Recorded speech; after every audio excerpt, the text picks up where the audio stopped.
Hello, friends. Do you have a moment so that we may discuss our Lord and Savior Minarchy? No, seriously, I'm just kidding. Hi, my name's Rick Robinson. I am the general manager of KLRNradio.com. We are probably the largest independent podcast network that you've never heard of. We have a little bit of everything, and by that, what I mean to tell you is we have news, pop culture, special events, conspiratainment, true crime, mental health shows, drama productions, and pretty much everything in between.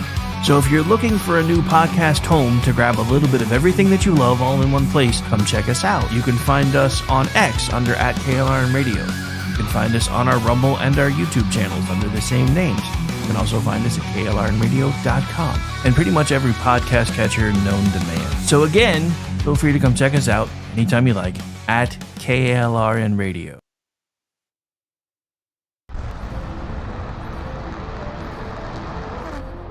Are you ready to reach for the stars? Tune in to The Lost Wanderer, the #1 monthly podcast on good pods in astronomy. Join our host, Jeff, as he takes you on an interstellar adventure to explore the mysteries of space and the wonders of science. From rocket launches and distant galaxies to the latest discoveries in astronomy, each episode is a thrilling ride through the cosmos. Don't just gaze at the stars, come explore the universe with us. Follow The Lost Wanderer wherever you get your podcasts, and let's discover the stars together.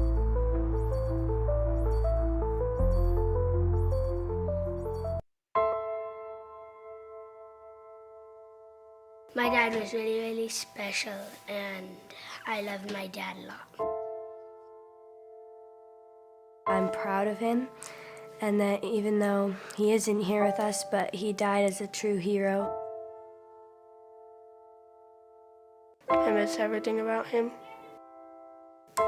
In the moment that the officers and I had to come see the children, my biggest reaction was, I don't have 7 arms. I have 7 children who just lost their father, and I don't have 7 arms to wrap around them.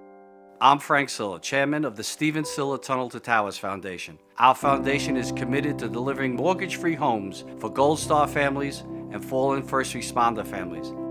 To not have to worry financially is a huge peace of mind. The thought of, what in the world will I possibly do to pay the bills? How will I possibly let the children have a life that feels normal? I don't want them to have to quit their piano lessons or their basketball. I don't want them to feel that we have to move into a little apartment and struggle financially in addition to the emotional weight. There are over 1,000 families that need our help. Tunnel to Towers is honoring those heroes that risk their lives by providing them with mortgage-free homes.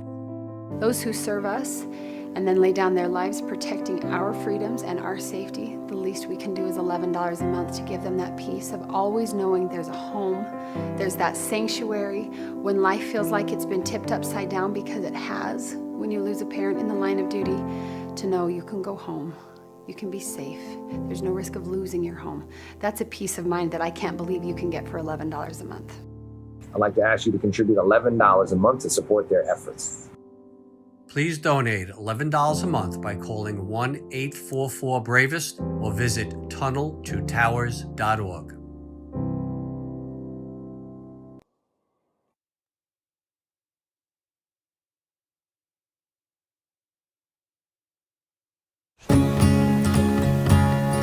Independence. With that declaration, America was born. Inspired by a belief in the God-given rights of every human being. That among these are life, liberty, and the pursuit of happiness. Our government was established to secure these rights and for the good that comes from exercising them well. This is why the founders of our great nation chose independence. As do we. Hillsdale College accepts no government funding because independence makes possible the good to which we aspire. Hillsdale College, pursuing truth and defending liberty since 1844.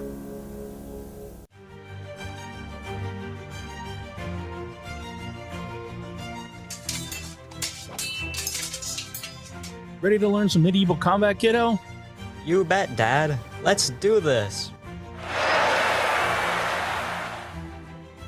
You know, spending quality time with your kids is important, but finding a fun and safe way to do it can really be a challenge. That's where halberds come in.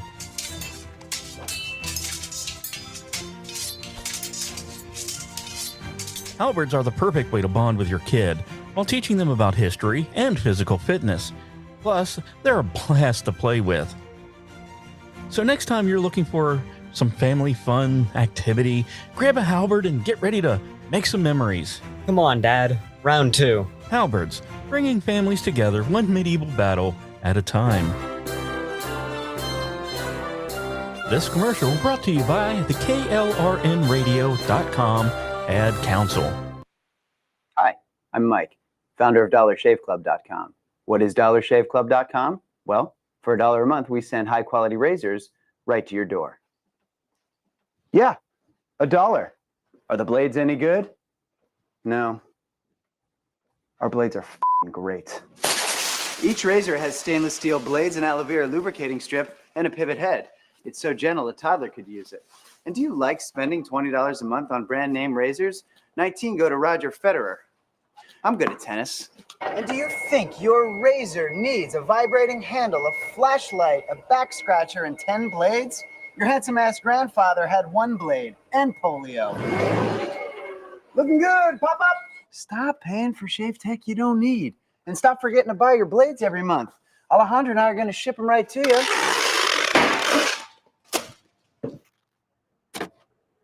We're not just selling razors, we're also making new jobs. Alejandro, what were you doing last month? Not working. What are you doing now? Working. I'm no Vanderbilt, but this train makes hay. So stop forgetting to buy your blades every month and start deciding where you're going to stack all those dollar bills I'm saving you. We are DollarShaveClub.com, and the party is on. I know karate, I know jiu-jitsu, I drive like a gangster when I'm coming to see you, see you.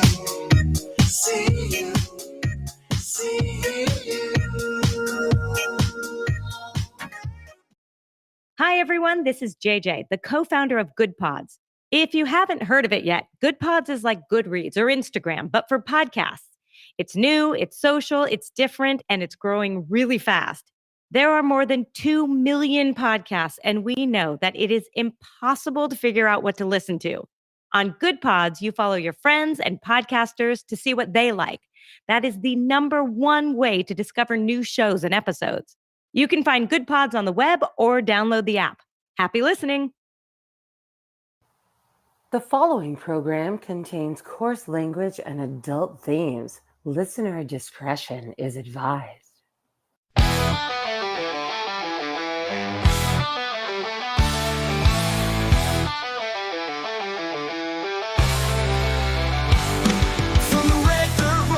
Capital steps, Rick's calling out the truth, no time for regrets. He's got fire in his voice and facts in his hand, talking sense to the people all across this land. It's the Rick Robinson Show, where truth lies high. No spin, no script, just a needle in the sky. DC and Tulsa and OKC, he's calling it out with a mic and a mission and a whole lot of clout. This is Heartland Radio, raw and real. Tune in, speak up, and feel what we feel.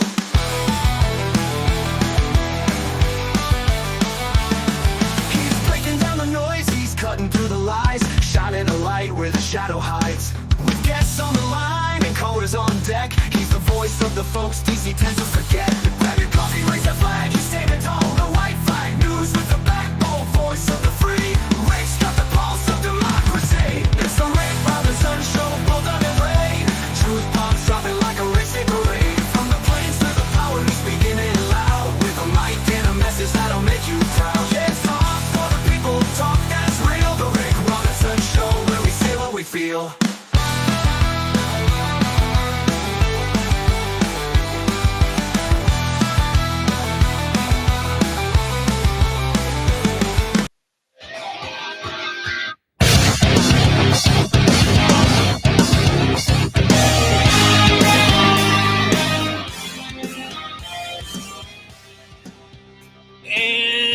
Welcome into the Chat Lives Matter Day edition of the Rick Robinson Show. And that's right, it is Chat Lives Matter Day, which means you know what time it is.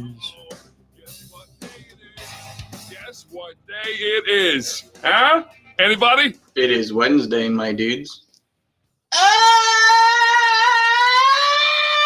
Again, otherwise known as Chat Lives Matter Day, right here live on KLRradio.com. I'll be with you from about 9 to 11 this morning Eastern time. Then I'll be back tonight starting at 7 p.m. Eastern. Sorry, I'm trying to give myself an extra hour of work. We had a technical issue with the Manorama panel last night, so BZ's Berserk Bobcat Saloon actually aired live in its normal Tuesday night time over on the SHR Media Crew. So we will have programming until roughly midnight Eastern time tonight, as long as Sean is available to do his show, and I will let you know as soon as I know. But we're here, we're live, and there's plenty of things to talk about. First of all, I hope everybody that is bracing for the tsunamis. I know Hawaii's already been hit. I know a lot of the West Coast is bracing. Pardon me, is bracing. My mic seems a little hotter than usual today. Let me fix that. I know, not a problem I ever have, but my mic seems a little hotter than usual. Not the host, the mic. Calm down. Anyway, but no, because I have friends that live on the West Coast, despite my many protestations that they should not. So I hope everybody comes through that okay.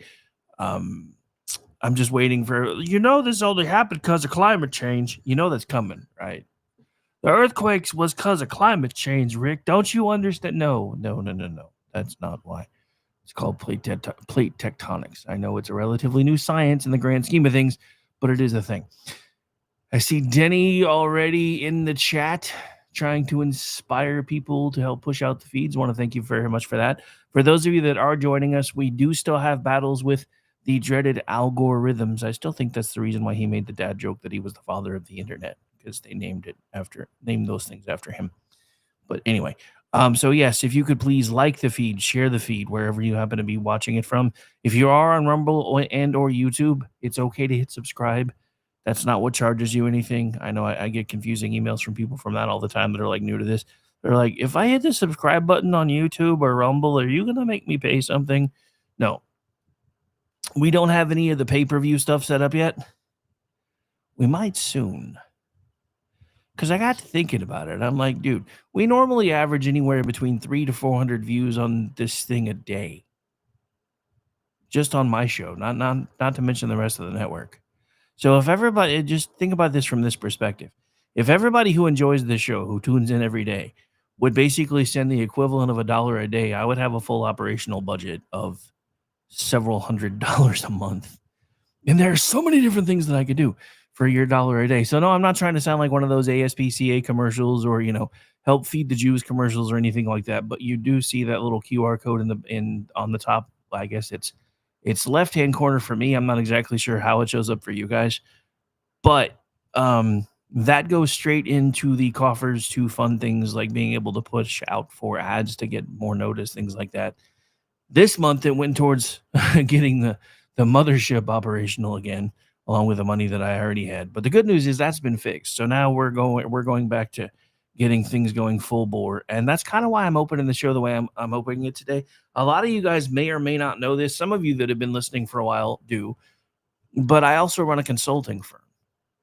But part of what I do for consulting firms is kind of like a coaching kind of thing. I help people figure out what it is that they want to do and how to help them do it. It's something that I guess I've always kind of been good at it.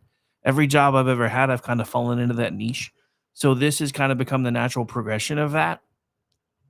So I'm not going to mention any names, but I have been talking to a guy who's been doing a podcast for a while now, and he's considering shelving it. Now, I can't make that decision for them, and I'm not going to. But one of the things that I do is try to just remind folks, look, if this isn't something that you're doing because you want to do it, because it takes forever to make any money at this, I'm not even going to lie. It's taken, I'm on 17 years. And I'm just now starting to be able to pay my bills. 17 years. And it's not because of this, it's because of all the other things that I have built that have come from this, though. I get paid from the consulting firm. I get paid for some of the production work that I do. I get paid for speaking gigs from time to time. So because of this, I have built income and revenue streams that have at least allowed me to start being able to pay my bills. Now, I would like to get it past that point at some point in time, but that's not up to me.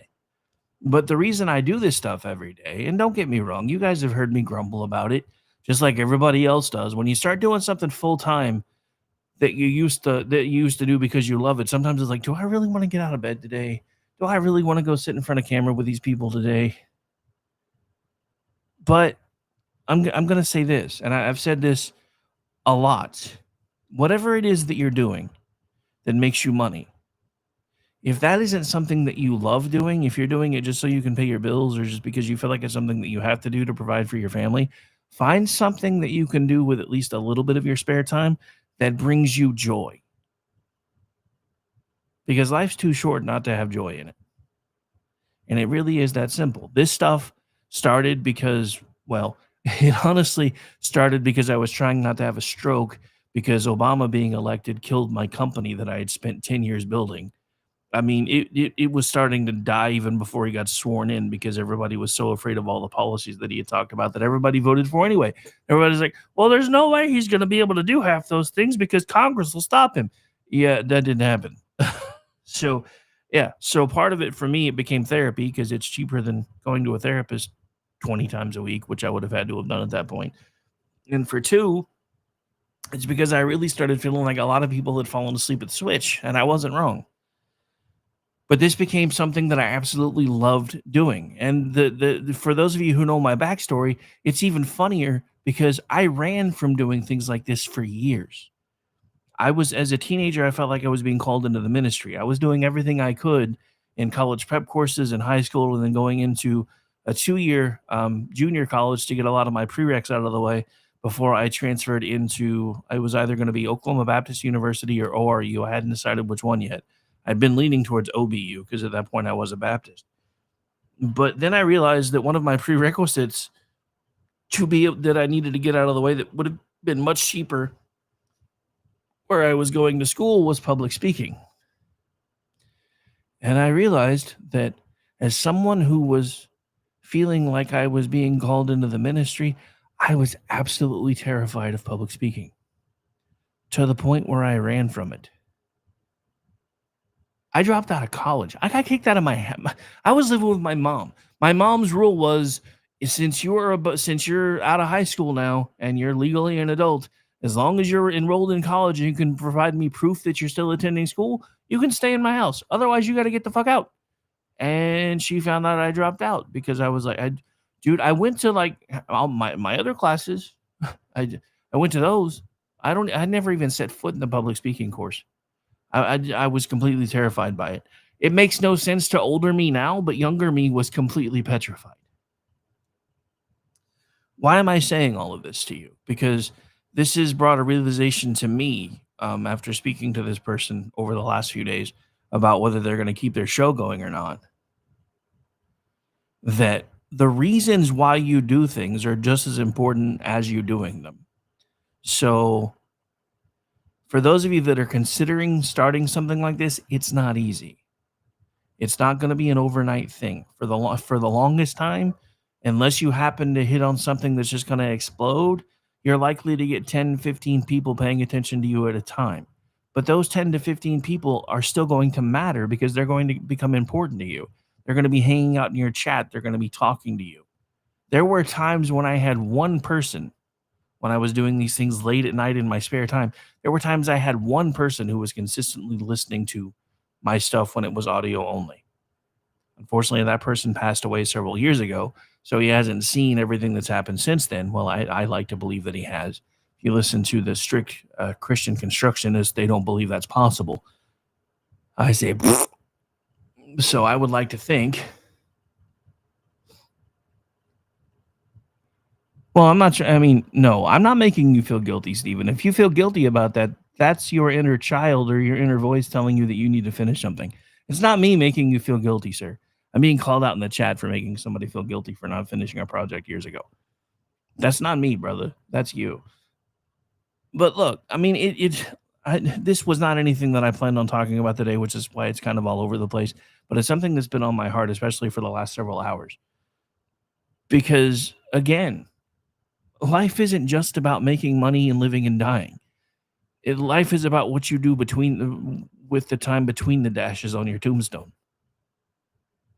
And I've lived a pretty full life. I've done a lot of things that I never expected to do. I'm now on I've lost count. I think this is either my fourth or fifth career change. And like I said, I'm currently building 4 other things along with this. And now, eventually, there may become a parent company involved in all of it, and maybe multiple, because we have so many different brands that are on KLRN Radio that don't fit in one niche or the other, that I'm probably about to start some syndication groups just so everybody can kind of have a parent umbrella that everything can fall under. I don't know. I'm still knocking that part around. But look, again, don't expect anything that you do to explode overnight. It takes work. It takes time. It takes patience. It takes perseverance. And even if you don't get noticed right away, because I didn't. And ladies and gentlemen, I've been on terrestrial radio. I'm not saying that to toot my own horn. I'm just telling you what is possible. Several years ago, I almost got a local morning show here. They went with another option because they could save money by bringing somebody in from another department. Almost nobody works at that station anymore, so I'm guessing I kind of dodged a bullet. But what I'm saying to you is, if there's something that you feel led to do, whatever it is, there's probably a reason. But just because you're being led to do one thing doesn't necessarily mean that you can't do other things. Because like I said, all of this started because I needed an outlet. Because I felt my world crumbling around me and I didn't know what to do about it, because I had spent blood, sweat, and tears from basically, I got into private security work in 1996. I started building my own company in 1998. By 2009, it was gone. I had one client left in 2009. The contract was up at the end of the year, and they didn't renew. So by then, I was already working other places and letting other people work that contract until it expired, because I didn't want them to be without a job, to give them time to find a new one. But everything else that I've done from even starting this was nothing I ever intended to do. I never anticipated or intended building a network around people and bringing new people in and showing them how to do what we do and helping them find their flavor of show, etc. I never expected to have an outside production company that is separate from the group where I get paid to produce other people's content. I definitely never expected for folks from Hollywood to start signing on to do shows with us. All of that came from just deciding one day that I was going to chase this thing. I still don't know what's going to come of it. But I look forward to getting up every day. I look forward to firing things up every day. Yes, I grumble just like everybody else. Like today, the coffee's not doing it for me. I'm on my 3rd cup of coffee. I'm just like, ugh. But I was also up later than I am on a Tuesday, because normally I'm done with Manorama by about 11. I tool around on BZ's feed till usually about 11:15 or so, and then I'm trying to wind down and go to sleep. Well, last night we ran his show instead because Manorama was having a glitch. So I was up pushing feeds until midnight and then didn't get to bed till about 1:30. Then I was up again by 6, starting my day over again. And it's also my busy day, because this is my busiest day of the week. But it also was the first day that we ever had that things really started taking off. This was the first day that we had an almost entirely full evening schedule. So it kind of became a big deal. But look, you can either take what I'm saying and use it, or you can let it go in one ear and out the other. I know each and every single one of us has something that we've been called to do, even if we're not ready to listen to it yet, even if we're afraid of it, even if we're running from it. And I firmly believe that I may have gotten my wires crossed a little bit in my calling, because I think ultimately I was supposed to be doing what I'm doing right now. So that may be another reason why it took a really, to steal a line from Rascal Flatts, a long, winding, broken road to get me here, because I have done everything in between. But it took all of those things to make me who I am now, to be able to do this stuff and to be able to stand up and talk in front of people without losing my mind. Now, don't get me wrong, and this is something that I've explained to people that are new to this and people that have been doing this for a while. the nerves, at least for me, they never really go away. I don't care if I'm sitting in a studio. I don't care if I'm sitting in my home studio. I don't care if I'm about to walk out on stage.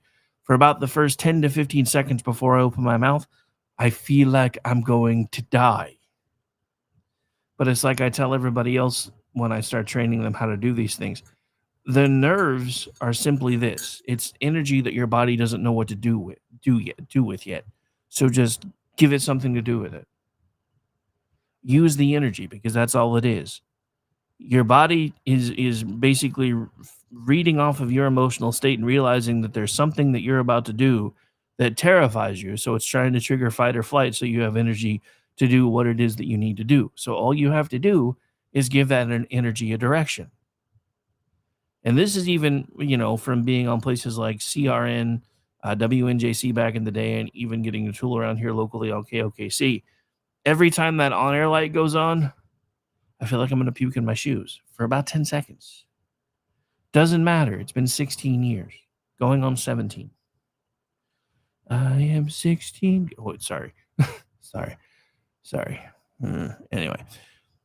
But look, I think that's enough about this, because we're about to have to take the first break anyway. But I just want to say one last time, find something, even if it's in your spare time, that you absolutely love to do. I don't care if it's gardening. I don't care if it's making your yard the coolest yard on the block. I don't care if it's swimming laps, lifting weights. Whatever brings you joy, make sure you find time to make time for it. I'm old, fat, and broken now, so most everything that I love to do involves sitting in a chair and talking to people. You don't have to go that route. You really don't. All right, so I think we might just go ahead and take the break, but I realized I don't have anything queued up, so hang on just a second. You know what? I'm going to cheat because I'm not ready, but we need to go. I'm just going to go ahead and take the break now so I can get back into the full show. So we're just going to, I know I'm breaking a usual rule, but I'll get it set up while we're on commercial break. I'm going to go ahead and play commercials for this break, and then we'll do music interludes for the rest. Be right back. Hello, friends. Do you have a moment so that we may discuss our Lord and Savior Minarchy? No, seriously, I'm just kidding. Hi, my name's Rick Robinson. I am the general manager of KLRNradio.com. We are probably the largest independent podcast network that you've never heard of. We have a little bit of everything, and by that, what I mean to tell you is we have news, pop culture, special events, conspiratainment, true crime, mental health shows, drama productions, and pretty much everything in between. So if you're looking for a new podcast home to grab a little bit of everything that you love all in one place, come check us out. You can find us on X under @KLRNradio. You can find us on our Rumble and our YouTube channels under the same names. You can also find us at KLRNradio.com and pretty much every podcast catcher known to man. So again, feel free to come check us out anytime you like at KLRNradio.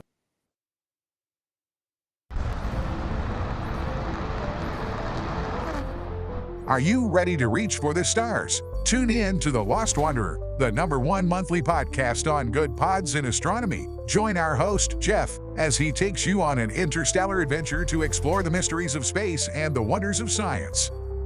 From rocket launches and distant galaxies to the latest discoveries in astronomy, each episode is a thrilling ride through the cosmos. Don't just gaze at the stars, come explore the universe with us. Follow The Lost Wanderer wherever you get your podcasts, and let's discover the stars together.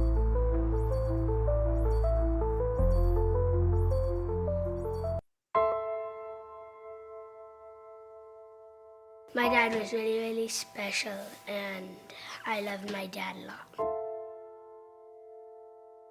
I'm proud of him, and that even though he isn't here with us, but he died as a true hero. I miss everything about him.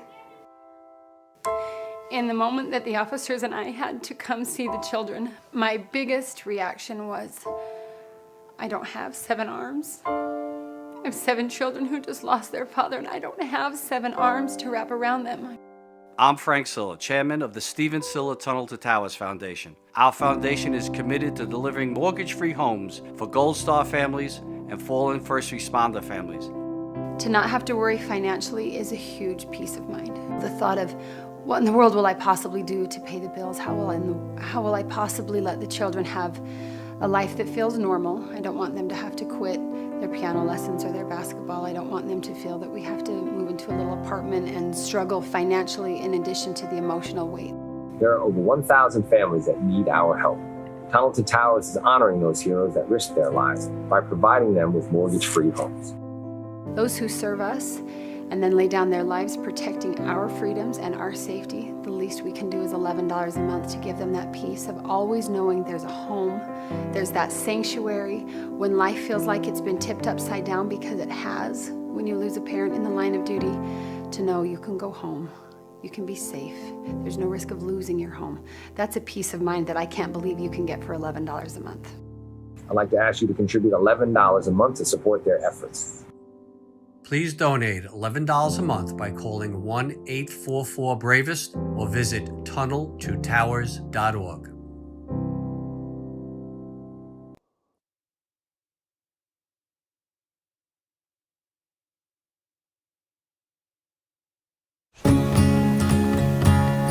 Independence. With that declaration, America was born. Inspired by a belief in the God-given rights of every human being. That among these are life, liberty, and the pursuit of happiness. Our government was established to secure these rights and for the good that comes from exercising them well. This is why the founders of our great nation chose independence. As do we. Hillsdale College accepts no government funding because independence makes possible the good to which we aspire. Hillsdale College, pursuing truth and defending liberty since 1844.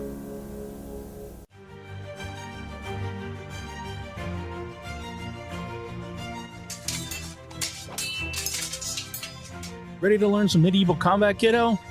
You bet, Dad. Let's do this.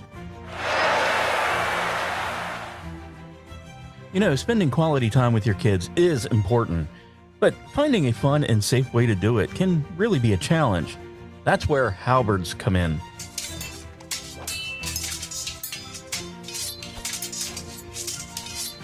Halberds are the perfect way to bond with your kid while teaching them about history and physical fitness. Plus, they're a blast to play with. So next time you're looking for some family fun activity, grab a halberd and get ready to make some memories. Come on, Dad. Round 2. Halberds, bringing families together one medieval battle at a time. This commercial brought to you by the KLRNradio.com Ad Council. The following program contains coarse language and adult themes. Listener discretion is advised.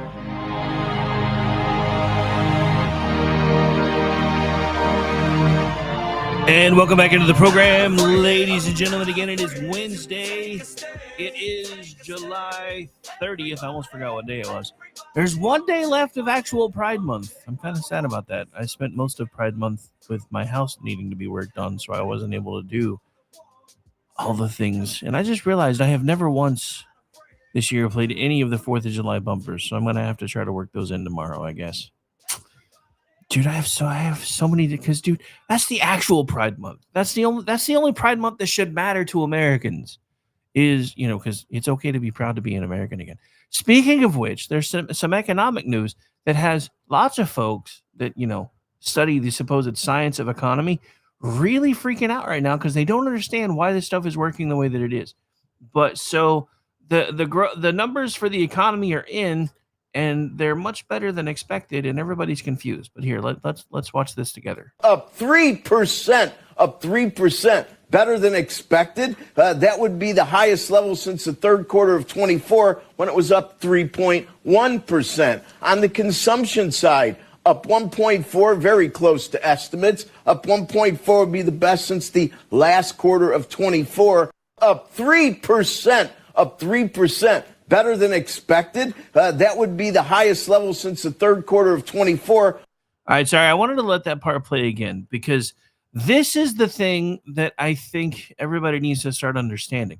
Every single one of these supposed economists are a bunch of globalist shills who all want the economy to collapse because, and I've said this before, if you've been paying attention ever since Agenda 21, now they call it Agenda 2030, all of this has been about shrinkage.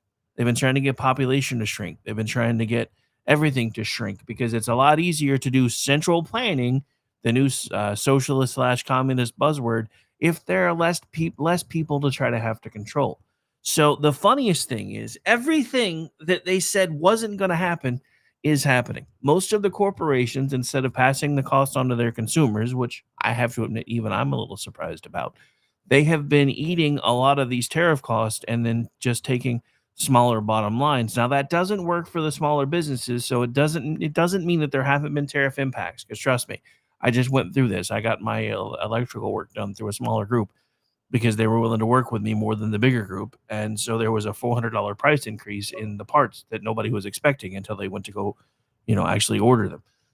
Because everybody's hitting everybody with the steel tariffs and everything else. And while I don't really understand that, because there have been some weird stories, like there was one a few months ago where a lady that runs a martial arts supply company was being hit with steel tariffs for stuff that was being brought into the country from elsewhere that didn't even have steel in it. They were just like, well, since it's sporting goods equipment, there's obviously steel in here, so we're going to hit you with the surcharge.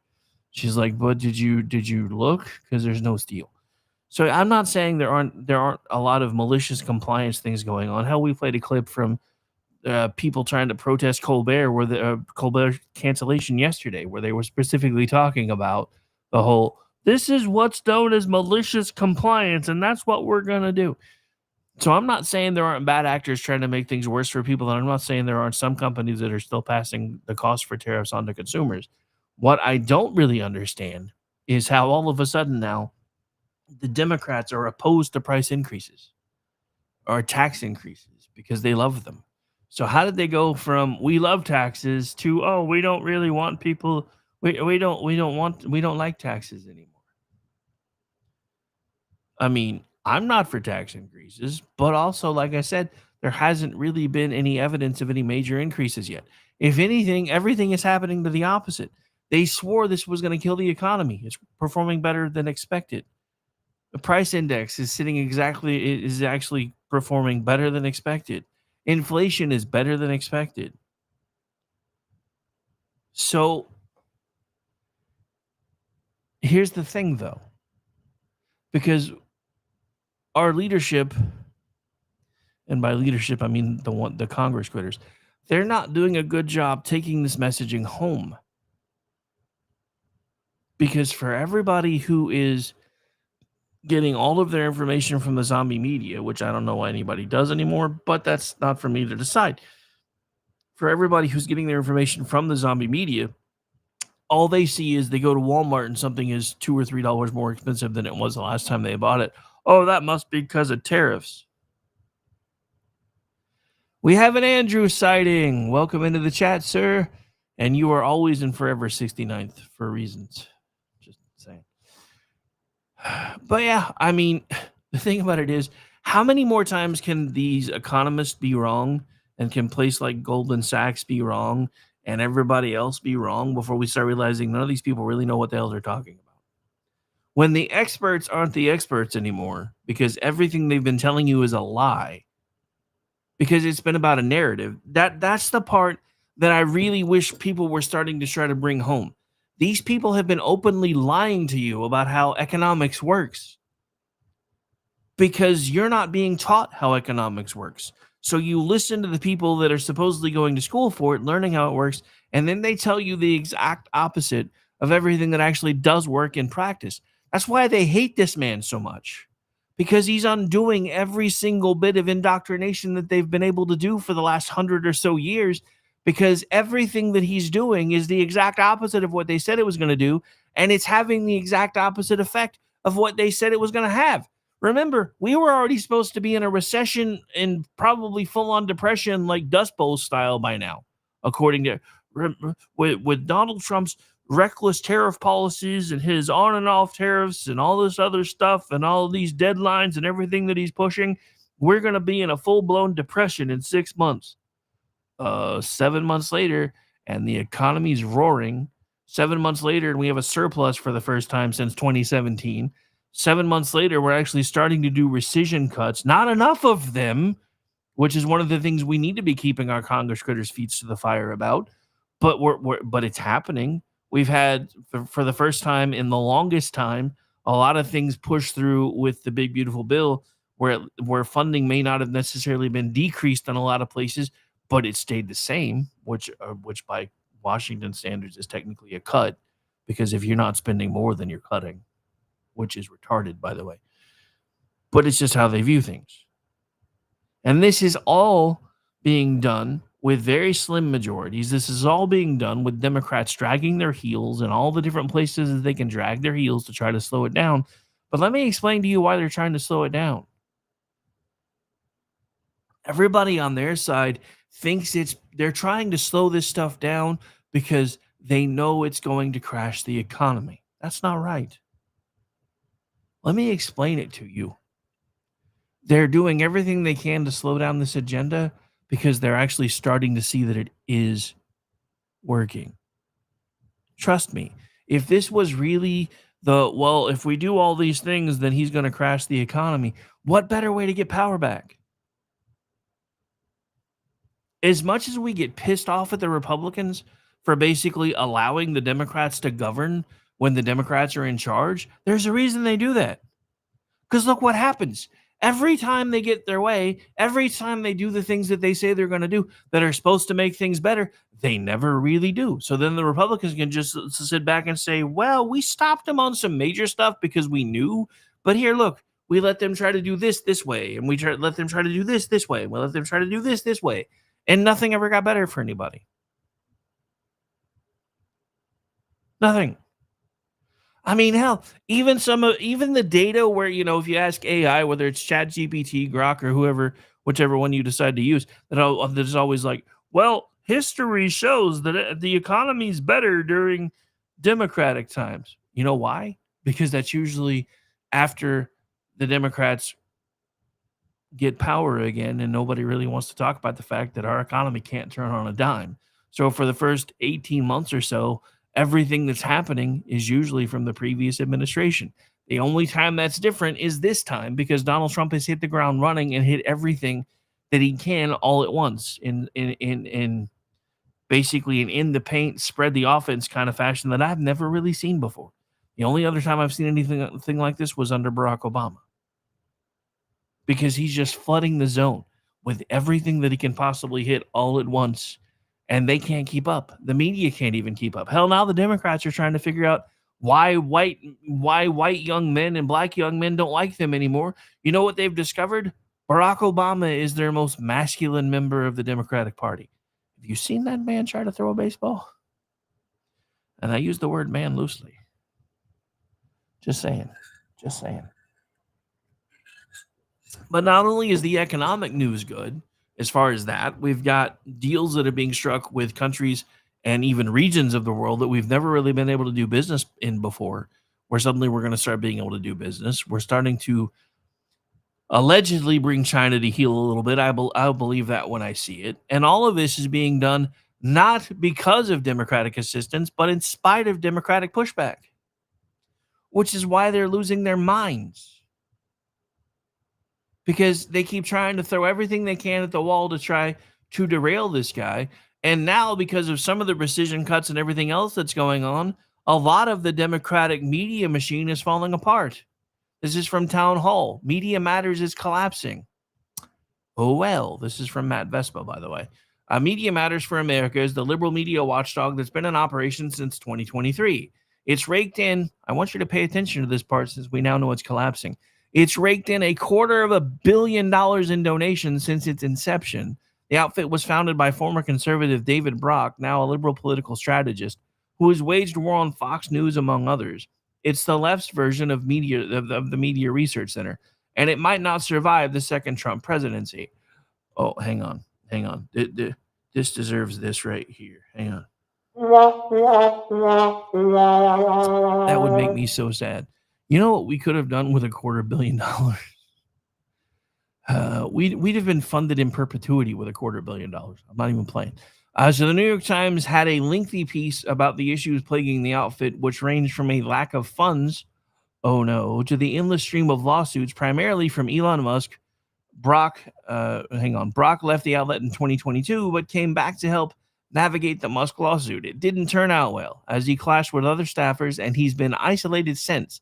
The liberal organization got into trouble with Musk when they published a report in 2023 claiming that Twitter, which Musk had then acquired, had ads that were placed next to pro-Nazi and anti-Semitic content.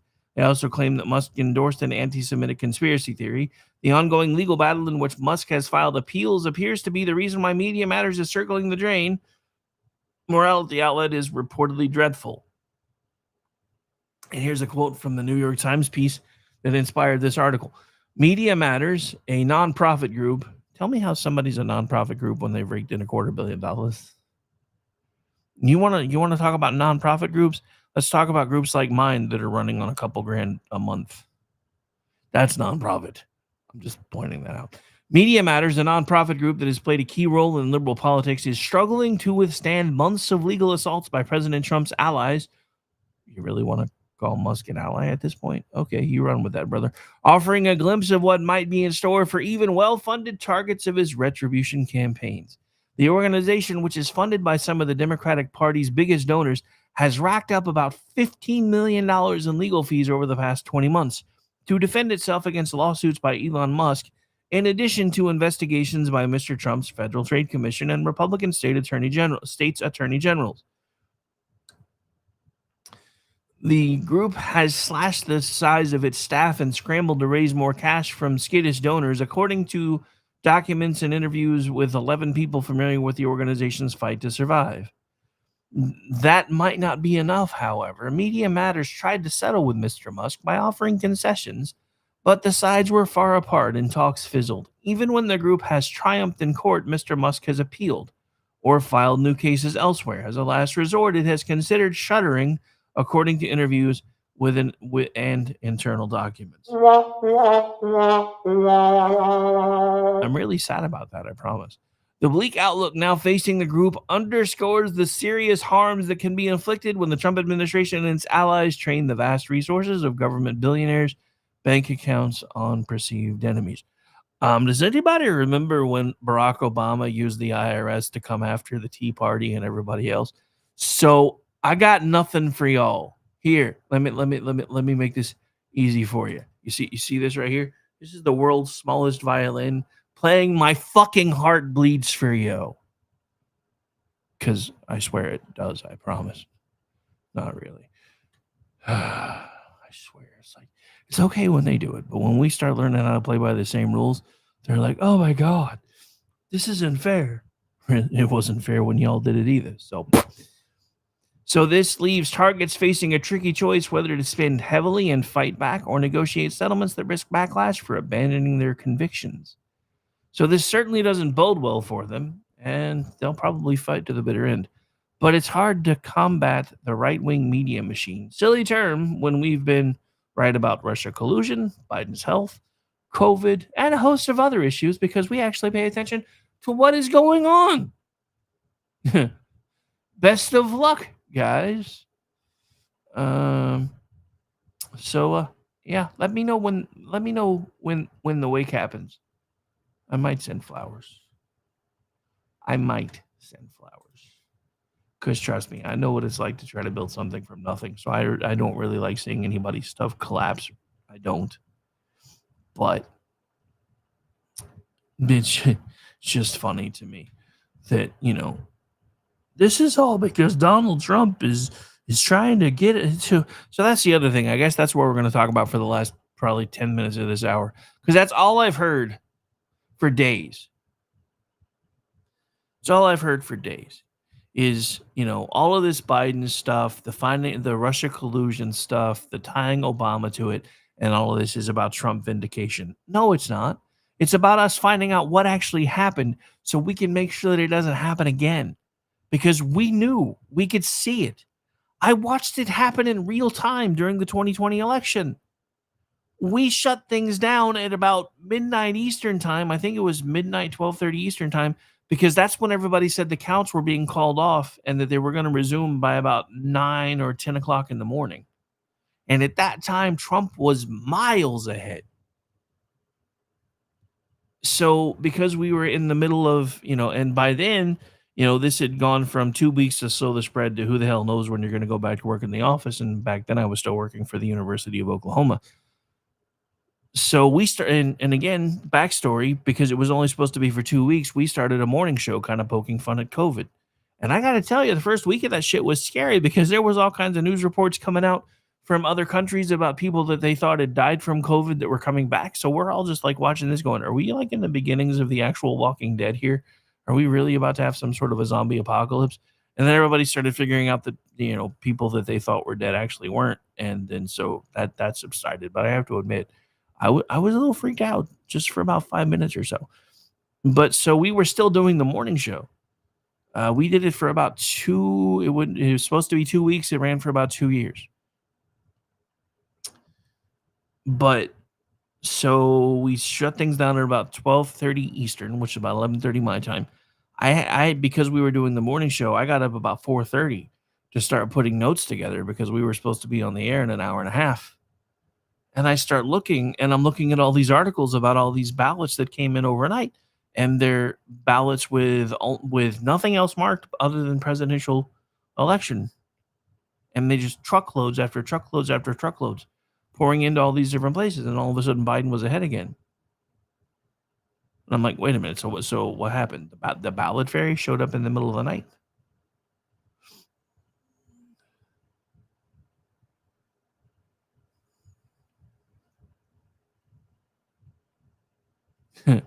Yeah. So, Denny, just to explain that, so Donald Trump is somebody that comes into a room hot and heavy and basically just slams things down on the table and says, this is what we're going to do. And he usually comes in super hot and heavy because he knows if he comes on strong, he's probably going to get what he wants by the end anyway, by seeming like he's backing down a little bit. That's where this whole taco thing came from, because nobody understands his negotiation style. I don't really know how, because they've watched him do the same thing on TV for years as the apprentice, or as the guy in charge of the apprentice. But yeah, so the whole thing with Canada and with Greenland, that was trolling to try to get what he wanted from them by coming in hot and heavy and then letting them counter. So,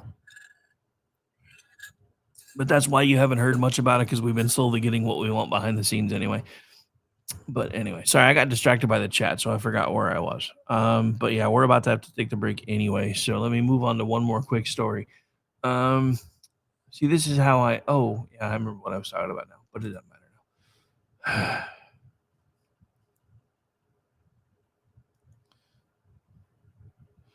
Okay, so we've touched on this a little bit, but let's go a little bit further into this in the last few minutes. So remember how I told you the Democrats were scrambling to figure out why young men hate them? Well, here's a little bit of an update on that. So this is, again, from our friends at Red State. This is Bonchi. For decades, the Democratic Party was seen as the party of the youth vote, election after election. The vaunted 18 to 29-year-old demographic showed up at the polls, often in lagging numbers compared to other demographics, to throw their weight behind whatever left-wing politician was promising them the moon on any given day. They also were a key part of the demographics as destiny movement on the left as well, with the assumption being that Republicans would wither away as younger generations aged. What they've never really understood is the older you get and the more things you start understanding, a lot of people go from being more liberal to more conservative in a lot of ways. So then 2024 happened. Young men swung to now President Donald Trump, with those gains being mirrored among racial minorities as well. What changed? That's the question Democrats have been scrambling to answer with high-priced consultants and hotel meeting room summits. Y'all could have paid me. I would have told you. It's because you suck. The latest attempt at solving that equation involves a focus group conducted by a centrist pro-Democrat group in several swing states. The implications of their findings are comedy gold, both because they show no easy path out of this for Democrats and because they tend to miss the point in the process altogether. So what exactly happened? Young men in swing states say the Democratic Party abandoned them. Well, that's not surprising, leaving them feeling helpless in providing for their families as prices rose and jobs evaporated. They felt no sympathy from the left, who they say brushed away their legitimate economic woes by citing their male privilege. They acknowledge historical patriarchy, but assert that doesn't make them invincible in a job market where graduate unemployment is concentrated among men. There's a lot to say about this, but let's start by pointing out the obvious. The truth is that you don't appeal to young men by hiring pro Democrat consultants to poke and prod them. There is no magical solution waiting to be revealed by a focus group, and recognizing that would be the first step in the correct direction, or shall we say the right direction, for Democrats. Regardless, you can already see the contempt jumping off the page and how the focus group is summarized. Despite claiming to want to understand young men, more phrases like male privilege and historical patriarchy are used to qualify their answers without a second thought. While the consultants appear to recognize that those claims hold no relevance in 2025 and have even been reversed, they still perform the left-wing ritual, right, of talking down to young men and casually dismissing them. That dynamic is a big part of the problem, and it's not one that is going to change anytime soon. This next paragraph that we're about to read is the perfect example, and then we will get ready to take the break. Men feeling left behind elicits eye rolls in many corners of the Democratic Party. The gender pay gap persists, with women making 85% of what men earned in 2024, despite greater female participation in the workforce than in past decades. The numerous calls from party leaders to appeal to the manosphere and appear less woke also elicit concerns that this means growing marginalized groups throwing marginalized groups under the bus on issues like trans or women's rights. Okay, so let me explain this to you from an economic perspective. The reason women make 85% of what men make in the workforce is because it's not because they're women. It's because most of them are moms. Men typically work more overtime than women because they can, as long as they have a mom or a wife at home helping to take care of their kids. And even divorced dads who normally don't wind up with custody can work more overtime than women because they don't have children to take care of. There is no pay gap. The only pay gap is a natural one.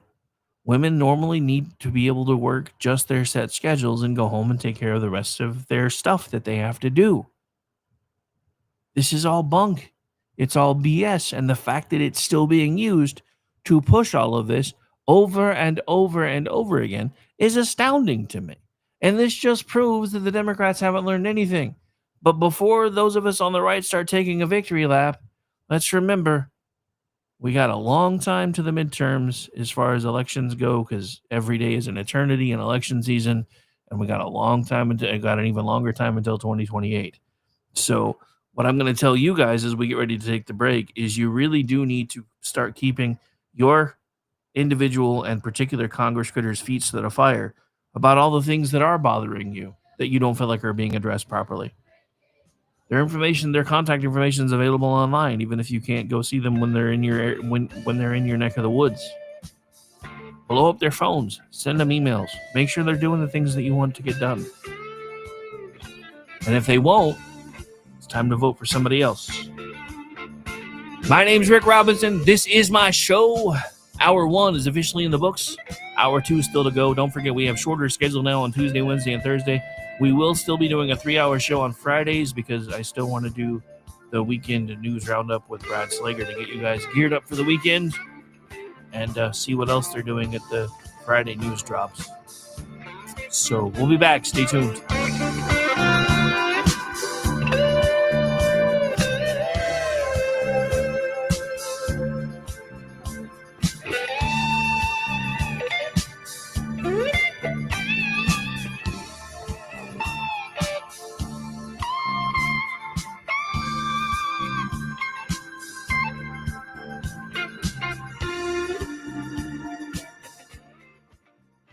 Hello, friends. Do you have a moment so that we may discuss our Lord and Savior Minarchy?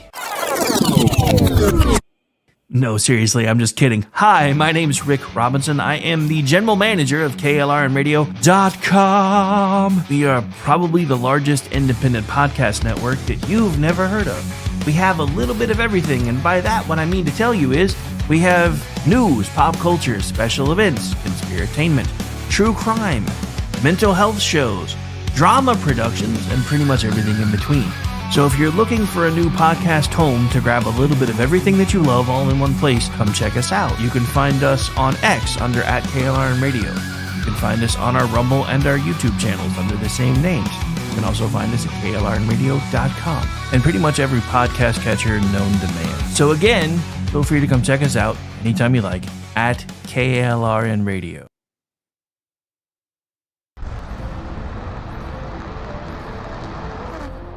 Are you ready to reach for the stars? Tune in to The Lost Wanderer, the #1 monthly podcast on good pods in astronomy. Join our host, Jeff, as he takes you on an interstellar adventure to explore the mysteries of space and the wonders of science. From rocket launches and distant galaxies to the latest discoveries in astronomy, each episode is a thrilling ride through the cosmos. Don't just gaze at the stars, come explore the universe with us. Follow The Lost Wanderer wherever you get your podcasts, and let's discover the stars together.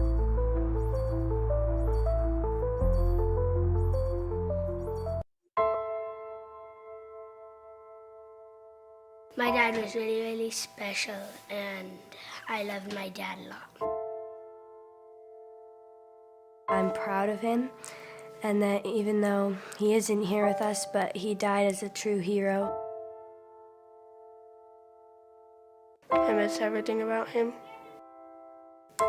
In the moment that the officers and I had to come see the children, my biggest reaction was, I don't have 7 arms. I have 7 children who just lost their father, and I don't have 7 arms to wrap around them. I'm Frank Silla, chairman of the Stephen Silla Tunnel to Towers Foundation. Our foundation is committed to delivering mortgage-free homes for Gold Star families and fallen first responder families. To not have to worry financially is a huge peace of mind. The thought of, what in the world will I possibly do to pay the bills? How will I possibly let the children have a life that feels normal? I don't want them to have to quit their piano lessons or their basketball. I don't want them to feel that we have to move into a little apartment and struggle financially in addition to the emotional weight. There are over 1,000 families that need our help. Tunnel to Towers is honoring those heroes that risk their lives by providing them with mortgage-free homes.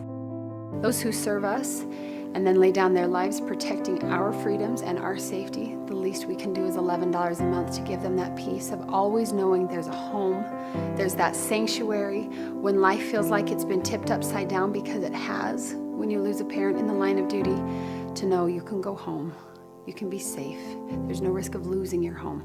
That's a peace of mind that I can't believe you can get for $11 a month. I'd like to ask you to contribute $11 a month to support their efforts. Please donate $11 a month by calling 1-844-BRAVEST or visit tunneltotowers.org.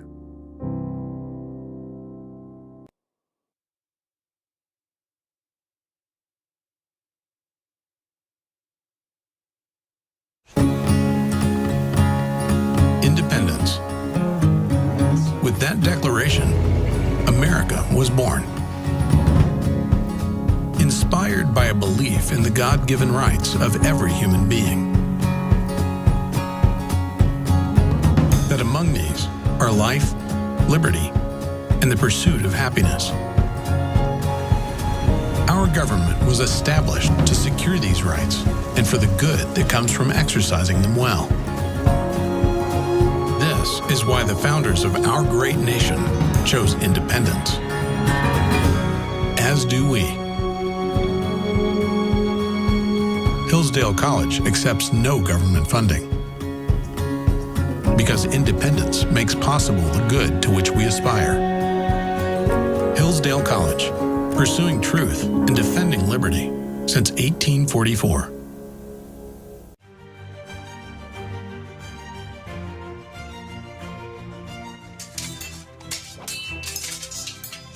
Ready to learn some medieval combat, kiddo?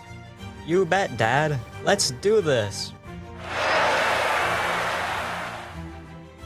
You know, spending quality time with your kids is important, but finding a fun and safe way to do it can really be a challenge.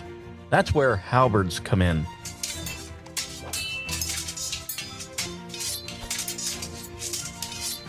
Halberds are the perfect way to bond with your kid while teaching them about history and physical fitness.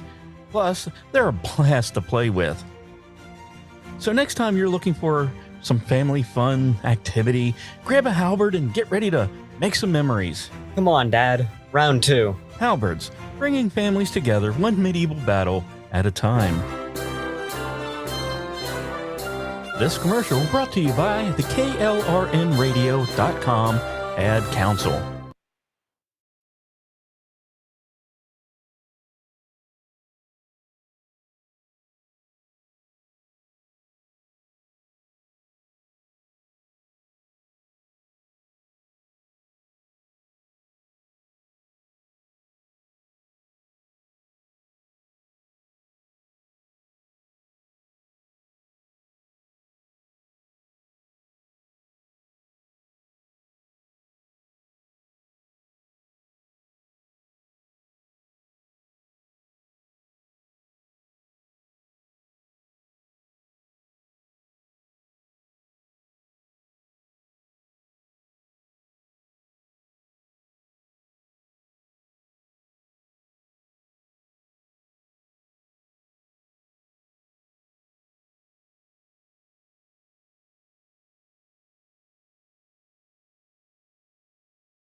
The following program contains coarse language and adult themes. Listener discretion is advised. From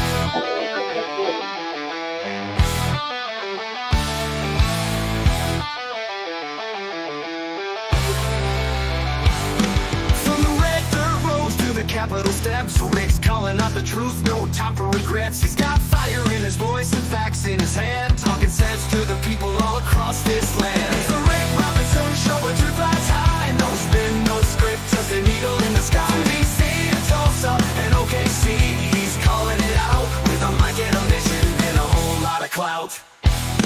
This is Heartland Radio, raw and real. Tune in, speak up, and feel what we feel.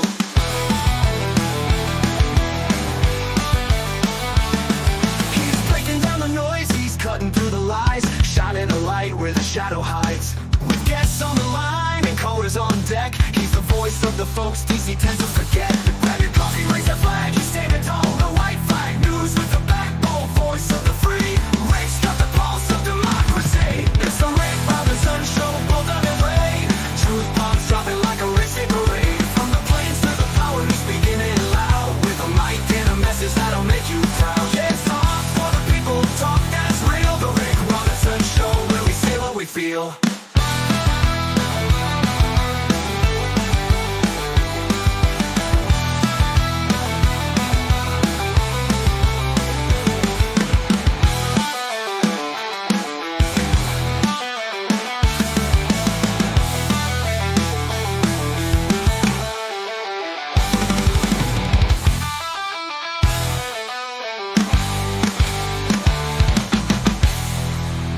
$19.41.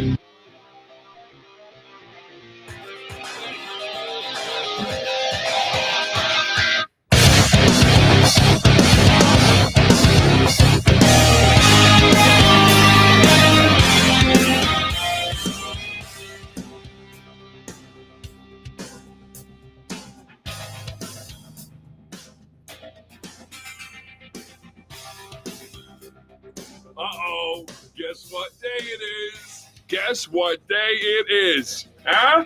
Anybody? It is Wednesday, my dudes.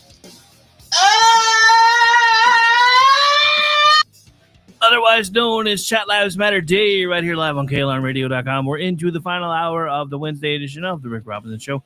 Want to thank the nearly 200 of you that got up early with me and are hanging out. Hopefully we can see if we can pump that number a little higher in the final hour.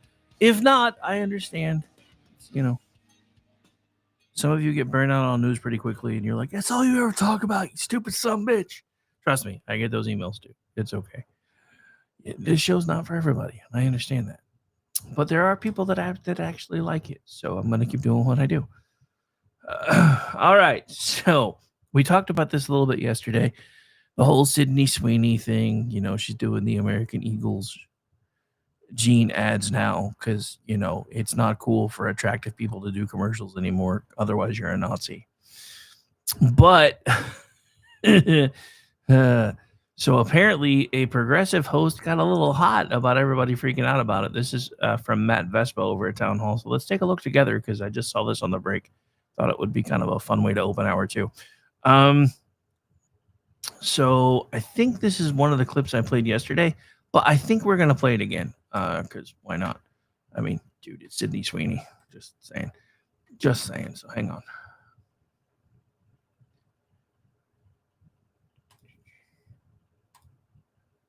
Yep, that got me too. And I don't know why. Maybe because it's just so blatant. I keep thinking that people just are not gonna believe us until we're hung out there, but then even then I feel like they'll be like, oh no. Kind of like they are with I see the same perpetual self-imposed victimhood. You know, I did a post about saying, hey, like, these are the action steps that we really need to see from the good whites. Where I said I need... Excuse me, ma'am. Excuse me. Pardon me. Question here from the audience. What the fuck is a good white, yo? What does that even mean? What does that even mean? Can you imagine? Can you imagine spending your life perpetually this outraged? I couldn't do it. I would be like on 8 million different kinds of medication just to try to feel normal if I spent my life as perpetually outraged as these people. I'm sorry. She's an attractive, young, white woman making a play on words in an ad that she didn't even write. It's not like she wrote the damn thing. Somebody wrote those words for her. And it was a play on words, ladies and gentlemen. It's Jeans, not Genes. Jeans, as in things that you wear, things that women like to have fit a certain way so they hug all the right places and accentuate those. That's what's being pushed in this commercial. And if the stock prices for American Eagle are any indication, this ad campaign is working for them. Because their stock was in the slump and now it's not. So we can either continually decide to live in this state of perpetual outrage where everything is a slight against us, or we can realize that not every fucking thing is about you. And it's damn sure not about Nazism. You want to talk Nazism? Let's talk Nazism. Who's trying to wipe the Jews off the planet right now? Because it ain't us. Which side is partying with the Palestinians to try to wipe them out? Who's the one screaming and yelling about supposed Palestinian genocide? I'm sorry, Gazan genocide, when they're the ones that voted for this shit. I'm sorry, you're playing the world's biggest and longest running game of fuck around and find out that I have ever seen. And there's lots of fucking around and lots of finding out, but none of you seem to be learning the lessons. All right, let's finish this clip before I have a stroke. Protection. Put my cash out. And she goes, well, would you just rather white women just not follow you at all anymore because da-da-da. And I'm like, yeah, definitely unfollow me. If you thought you being here and clicking a follow button was doing me a favor, same as that one guy, whatever his name was. Descendant of the oppressor. He's like, well, Lindsay still does a good job and I appreciate her work and labor, so I'm going to still follow her. No, definitely unfollow me. If you are any type of person, but especially a white woman who's coming to this platform thinking you're doing me a favor by clicking a follow button, leave now. Immediately now. Because honey boo boo, not this person, I'm doing you a favor by showing up and calling you out. Okay, so as a fellow content creator, anyone who takes the time to follow you is doing you a fucking favor. You self-righteous, indignant whore. I said what I said. Because as somebody who is doing everything he can to get his messaging out there, is doing everything he can to build a network and several other things, anybody who takes the time to interact with me, even if they're being negative, is doing me a favor. Because every interaction leads to another one. So if you're doing this because of your self-righteousness, and you're doing, this is exactly what I was talking about at the beginning of the show. You have to be careful about the reasons why you do anything, no matter what it is, whether it's your job, whether it's your hobbies. If you're doing it for a very specific reason that isn't about you finding ways to either better yourself or find joy in your life, then you're doing it for the wrong reasons and you probably shouldn't be doing it. So for anybody who has the haughtiness to look at people and say, well, if you think by following me, you're doing me a favor, you can just unfollow me. How about this? Look, if you don't like what I'm talking about, feel free to unfollow me, but I want to thank you for taking the time to at least check me out. We may not agree all the time. We may disagree. There are times that we may even argue. But I like the fact that, and this is coming from me specifically, I like the fact that people take the time to check new things out and give it a shot.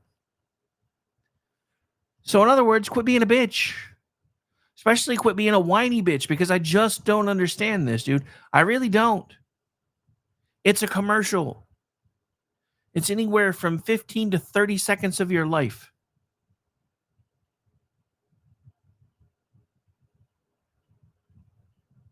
Well, that's fine.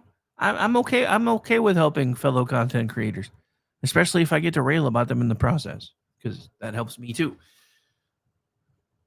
But it's just, there's just so much of this going on, because there's more to this, right? That's the thing. Because here's another clip. So hang on. Apparently, this is one of the white dudes for hairs that's kind of like pissed off, but I'm trying to get it fixed up here. Hang on.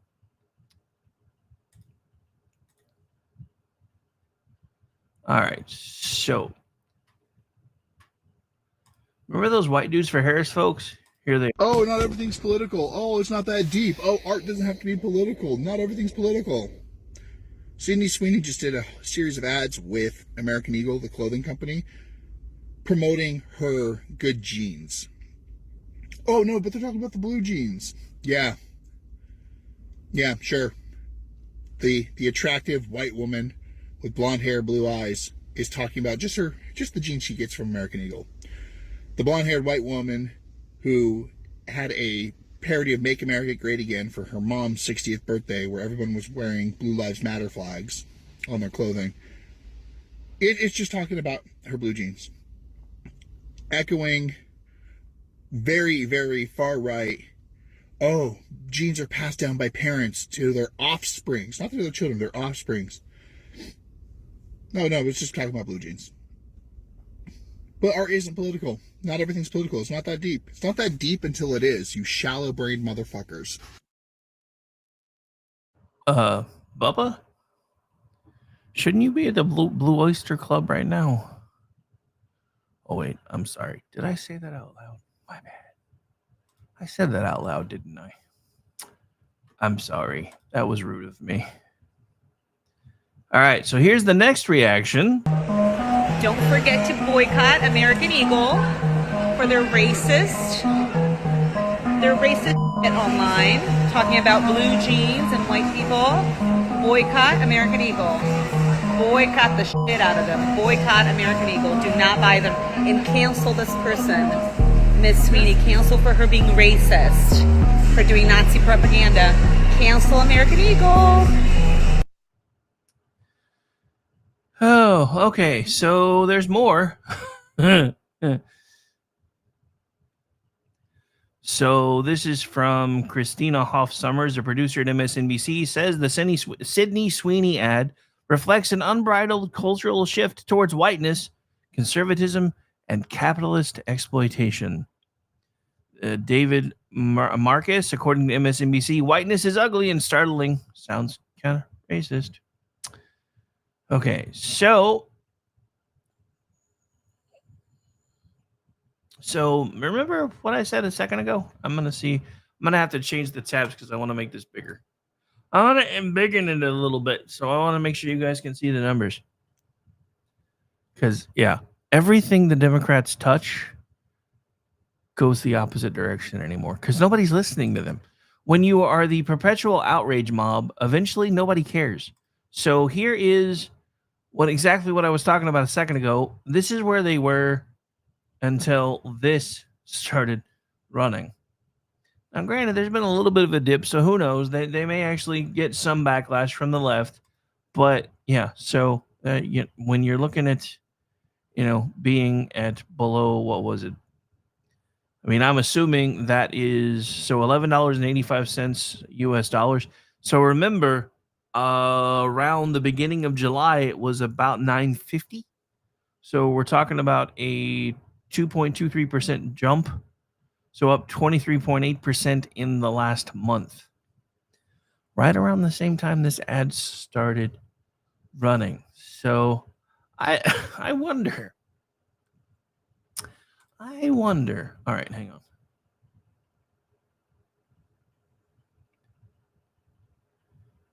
on. Okay. Some of these are funny. I may actually put a couple more of these on the screen. So hang on. So we've got this one from Brittany, I guess Hugaboom, Hugaboom, whoever that is. The media, when they see beautiful women in an ad, and there you see them, oh, look, she's making the Nazi symbol. It's a swastika in the ad. So then we have the Right to Bear Memes got in on the act and has Elmo rocking a jean jacket and some cool jeans. But yeah, I was trying to see, there was supposedly a liberal woman who went nuts about this in the other way. And I'm not seeing it here. So let's read a little bit of the article here. So first, what backlash, and TikTok doesn't count. Talk about a piece that's the definition of being too online. These people haven't learned social media isn't real life. Just ask Jasmine Crockett. Which is why so many were shell-shocked when Donald Trump bulldozed Kamala Harris in the 2024 election. When everyone who paid attention knew she was going to lose, there was a backlash over this ad. No one thought it was Nazi propaganda. Only you mental invalids did. It's a jeans ad. The Young Turks co-host, Sink Uger, a progressive who was warning his side that this isn't the hill to die on, is an objectively stupid battle to pick. In essence, he said those who are whining need to get a grip, STFU, and stop being annoying. All right, so I guess this is where that was. So I guess it was a post, not a video. So some folks just won't ever get it. Saying that Sydney Sweeney ad is Nazi propaganda because they're implying a blonde white woman has good genes is mental. This is not the hill to die on. Yes, it's okay to say white people have good genes from time to time, just like everyone else. The ad said all white people. If the ad said all white people or only white people have good genes, that would be very different. But when they're selling genes and they do a play on words with a woman who clearly has good genes in terms of looks, then you seem whiny for complaining about it. It's annoying. So he's not wrong. So for everybody freaking out over this stuff, go touch some grass. You'll feel better. I promise. All right. So I thought that would be kind of a fun little trip here. I just realized I've been doing so many different things today that I have not done half the things that I said I needed to do. So hang on just a second while I get this fixed for in a minute so we don't have to do something else again. And yes, I'm aware there was dead air for a second there. I was out dealing with household related things and forgot to set my timer to make sure that I was back at a certain amount of time, which I normally do. But yeah, so did I mention that I have to do lots of crap? Which is another reason why we've cut the show length back for a little bit. All right, so I got that figured out.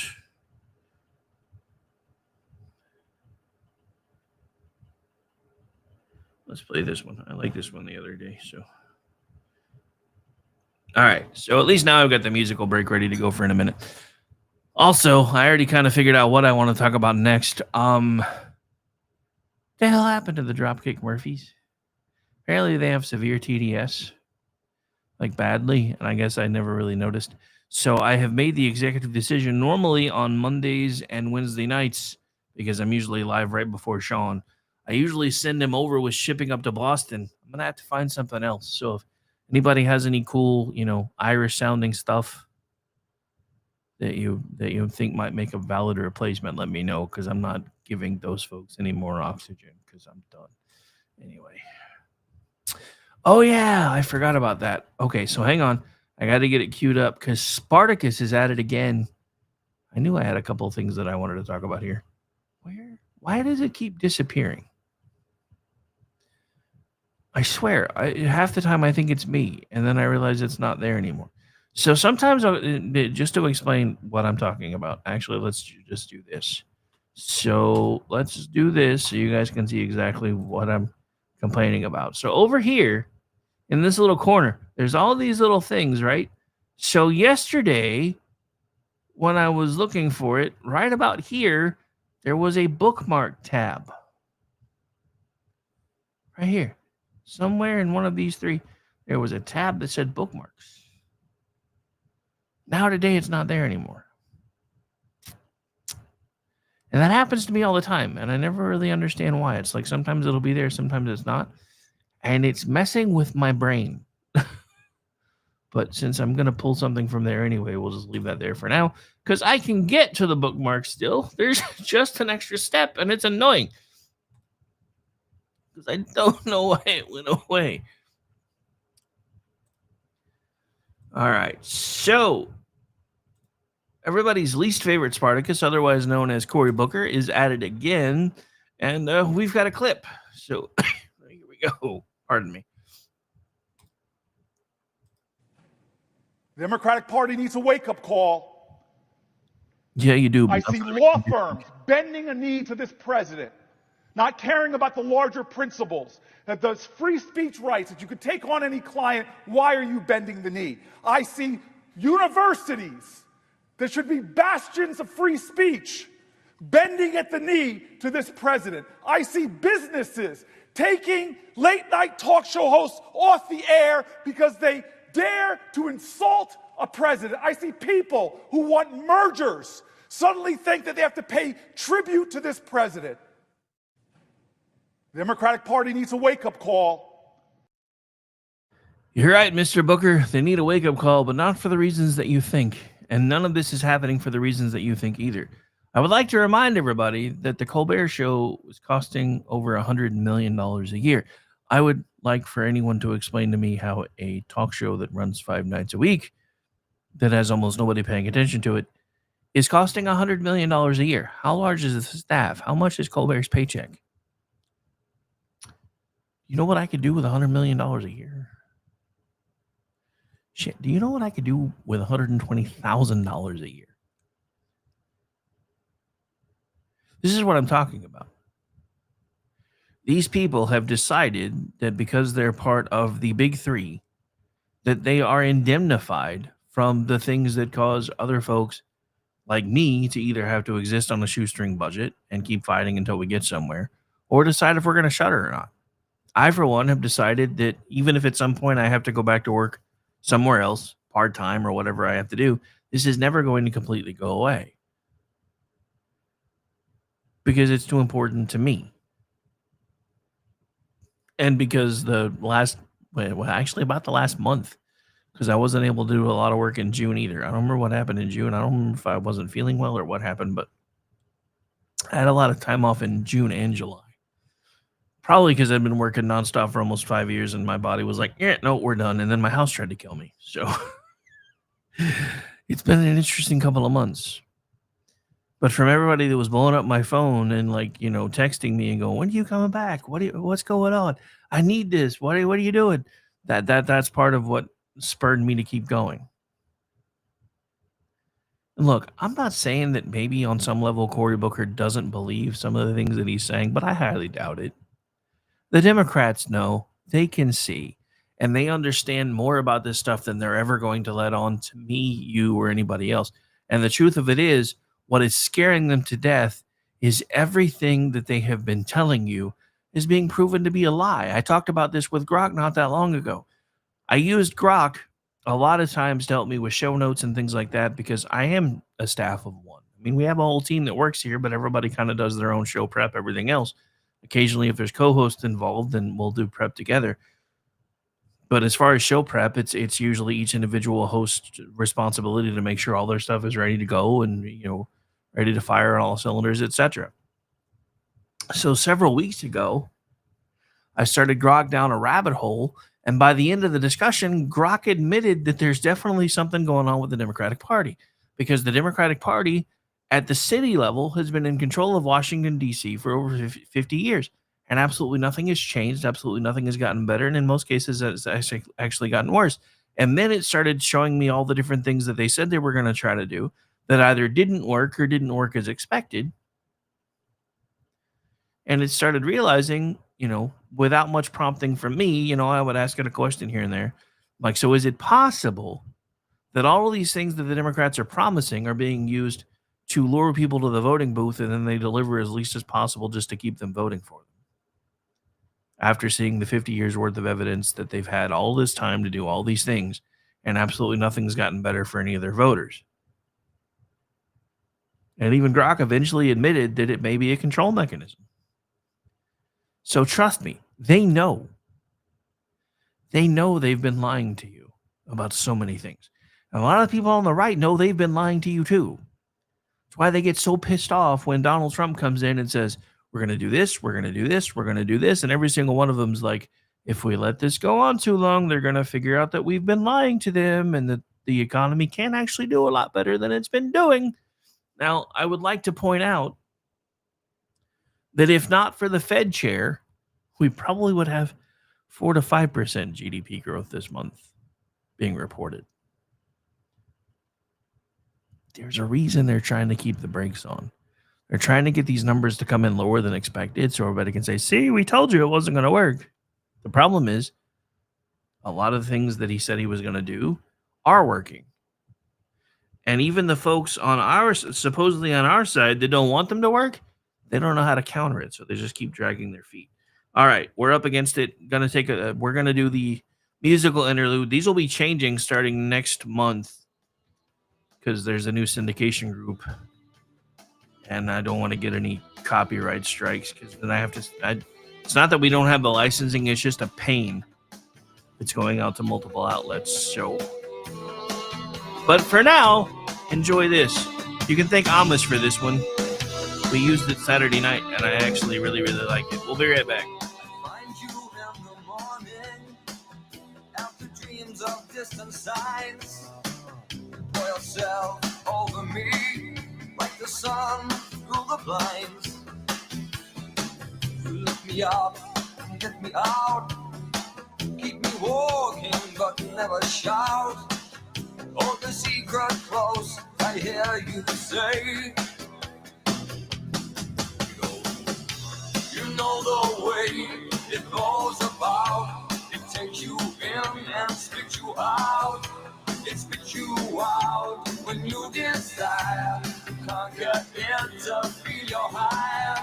To follow it, you must be clean with mistakes that you do mean. Move the heart, switch the pace.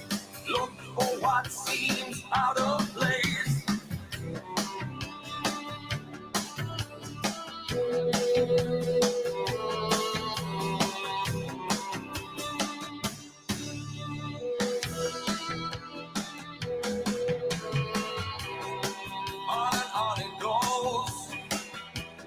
Like a distant wind, but through the zero I will walk.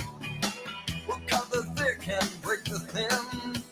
No sound to break, no moment clear. When all the doubts are crystal clear, crashing hard into the secret wind. You know the way it twists and turns. Changing colors, spinning yarns. You know the way it leaves you dry. It cuts you up and takes you high. You know the way it's painted gold. Is it honey? Is it cold? You know the way it goes about. It takes you in and spits you out. Cuts you up. Cuts you up. Cuts you up.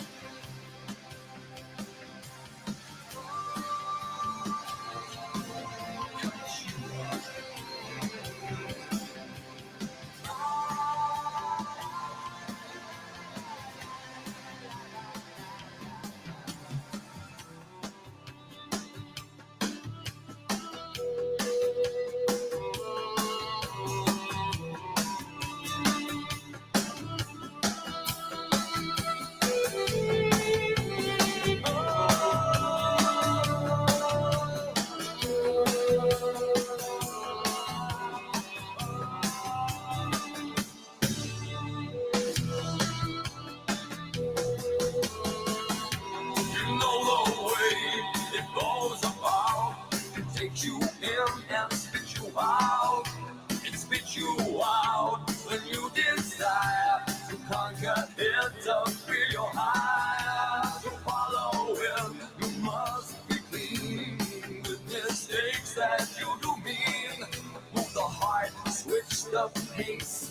Look for what seems out of place. Cuts you up.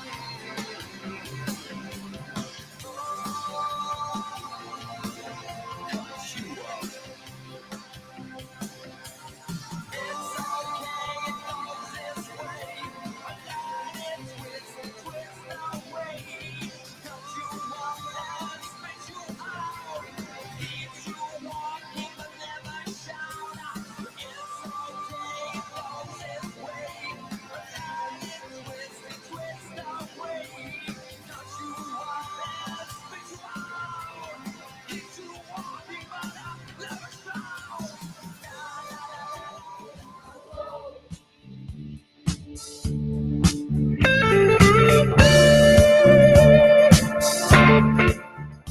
And welcome back in, ladies and gentlemen, to the final segment of the Chat Lives Matter Day edition of the Rick Robinson Show. Hey, Al, what's up, man? Nice to see you in the chat. A little midday hangout with Al Cephas. Always a good thing. In case you guys don't know, Al does a show with us here, too. Actually, a couple of them. One, Playing in the Dirt with Stacey Lennox. The other is Sunday Nights with Alan Ray, where he kind of does a grab bag of things. That usually airs after Jeff. So, also Sunday nights are really fun now because we have none other than Corin Nimick doing Corin's Reading Room every Sunday at 7 p.m. Eastern. We've been doing some pre-records. This Sunday will be live, and then we'll go back to pre-records because he's jetting off to Paris and a few other places for the next few weeks. One of these days, I'm going to figure out how to climb in that dude's luggage. He goes everywhere. I stay at my desk. This is not fair. Anyway, so we're back. We're live, and it's not quite Friday. I almost said it's Friday. I don't know why I said it's Friday. Probably because my work schedule has been weird for like the last month, and I'm just now getting back to things. Just to explain why it is that we now do 2 hours on every day but Friday.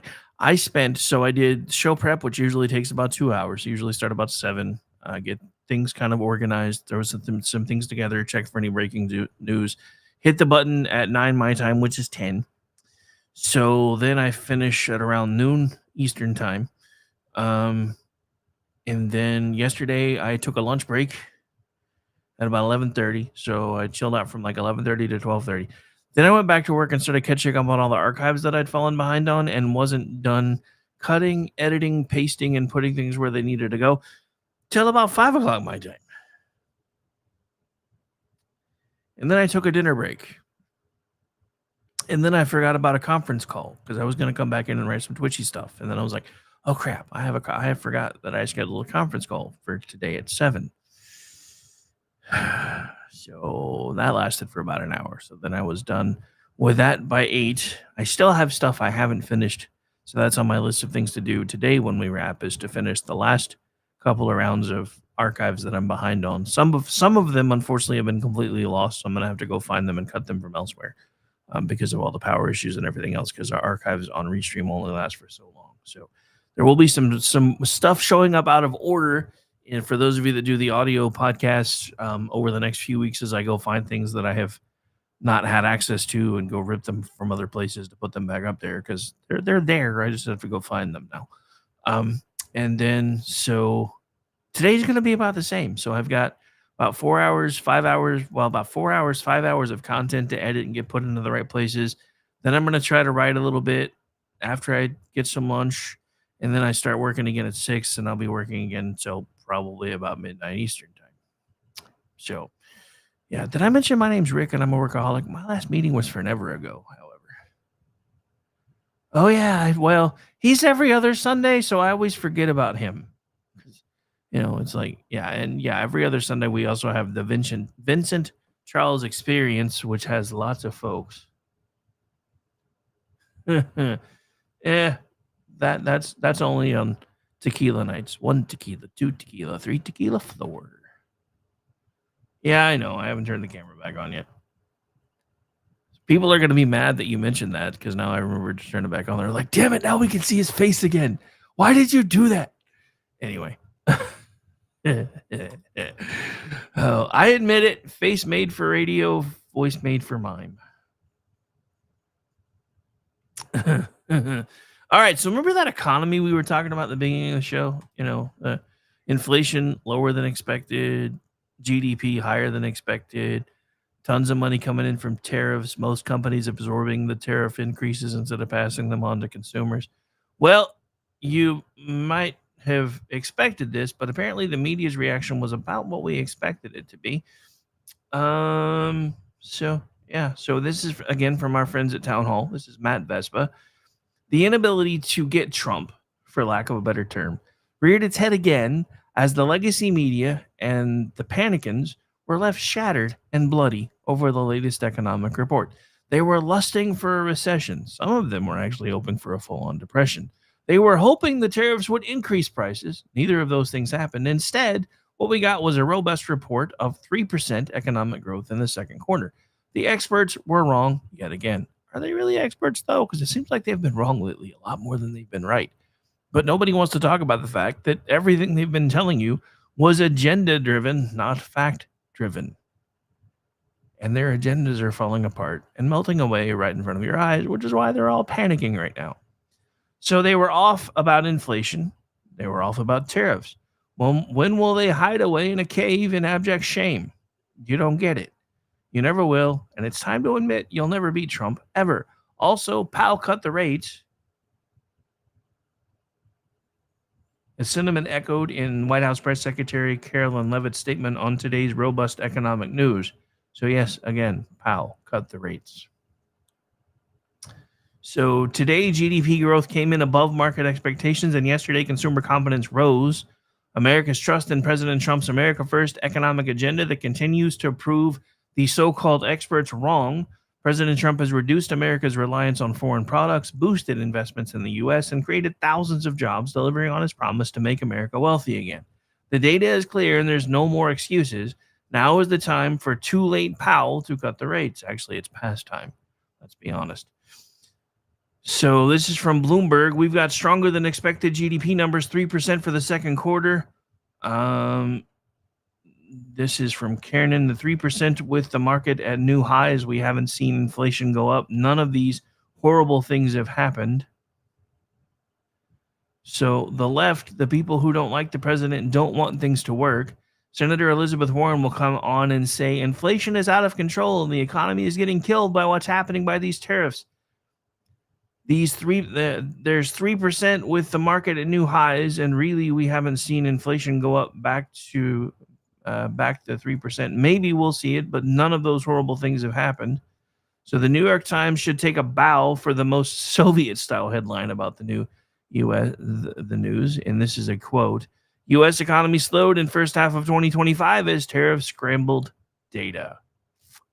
Wow, that's an interesting take.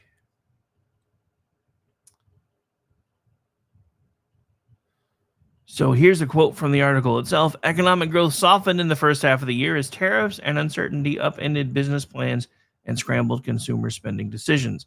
Gross domestic product adjusted for inflation increased at a 3% annual rate in the second quarter. The Commerce Department said on Wednesday that topped forecast expectations and appeared to represent a strong rebound from the first 3 months of the year when output contracted to a 0.5% rate. But both those figures were skewed in opposite directions by big swings in trade and inventory category caused by President Trump's ever-shifting tariff policies. Taken as a whole, the data from the first 6 months of the year tell a more consistent story of anemic, though positive, economic growth. Many forecasters expect a further deterioration in the months ahead as tariffs work their way through the supply chain. Federal job cuts filter through the economy, and stricter immigration policies take a toll on industries that rely on foreign-born workers. And now is the time when we all throw our heads back and laugh, by the way, because the economy is contracting, but it grew by 3%. This completely upended the doomsday predictions by the so-called experts, but the tariffs, supply chains, and immigration enforcement will curb economic growth, they say. I've never seen a bigger group of clowns except the last time they got out of the car at the circus. First, the supply chain stuff was a Biden issue. Mothers couldn't find baby formula, and you people keep your mouth shut. We win, you lose again. Sit in the corner and shut your faces. You might even want to stick a thumb in your mouth for self-soothing. Yeah, that's right, all of you. What an absolutely worthless lot. Not that that's saying much regarding the liberal media. Oh, this is just wrong on so many levels. But here we are yet again.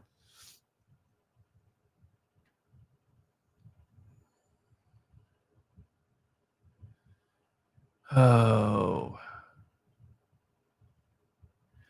All right, so let's see what other trouble we can get into here pretty quick. Like, we are getting into the waning moments of the program. I just looked at the clock and realized we've only got a few minutes left.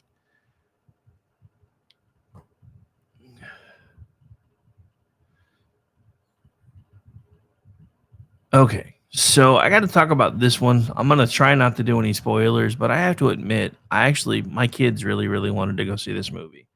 And then they used my granddaughter as blackmail to be able to go see the movie because they know I can't tell that little blue-eyed, Snow White looking person no on nothing. So this is from our friends at Red State from Brandon Morse.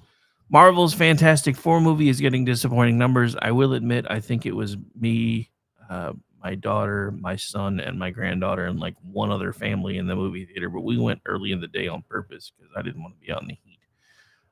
But apparently it's getting rather disappointing numbers, and I guess the actors are only making it worse.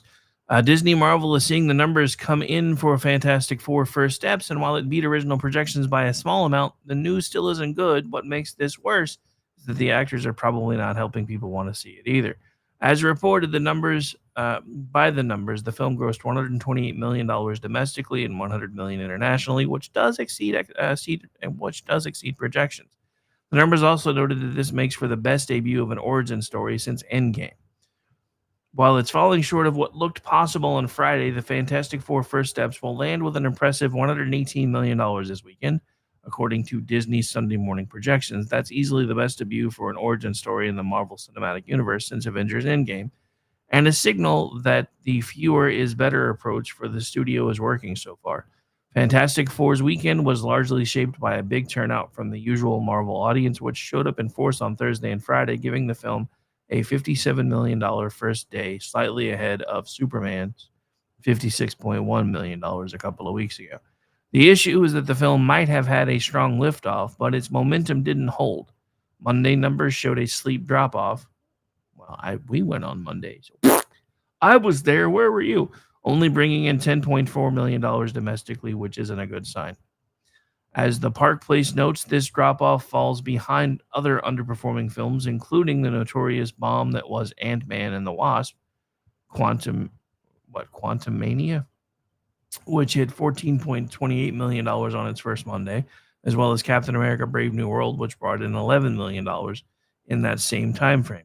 This means that the movie's front-heavy box office numbers were likely Marvel diehards, Fantastic Four fans, and reviewers who watch movies so you don't have to, including none other than our very own Brad Slager, who was probably there too. It likely helped that the film wasn't bad, though. It was flawed in many regards, and we still saw some of Disney's bad habits on display. The word of mouth, i.e., YouTube reviewers that described the film as decent but not astounding, likely helped people decide to see it. Now that Monday's rolled around and the steep drop is here, Disney Marvel execs are reading troubling tea leaves. The film did open right next to James Gunn's Superman film, which likely didn't help either, as it forced audiences to choose one superhero movie over the other.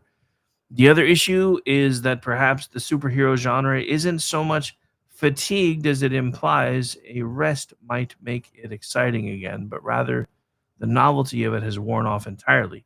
It is just another genre of film now, and you can take it or leave it. It's not the must-see thing you talk about around the water cooler like it used to be. And this is something that Disney, and indeed any studio, may have to stop to think about. But what's also not helping the film see a second week resurgence is likely the actors. People absolutely do have Pedro Pascal fatigue.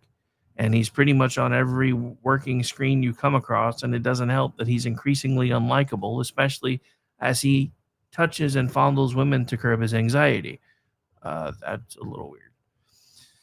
But then you also have moments like this from Ebon Moss Backrack, who says things like, "There's a handful of fascists I would throw into outer space," which received positive reactions from his co-stars. All right. I haven't seen this, so why not? Let's watch it. Just so I can regret spending as much as I spent to go see this movie. Because holy crap, that's the other thing, dude. Movies are expensive now. Like, it's full on like date night cost to even go to a matinee. By the time I bought tickets for me, myself, my daughter, well, actually, me, myself, so that would be twice. So me, well, I used to think I was big enough to need 2 seats, but luckily they've widened those.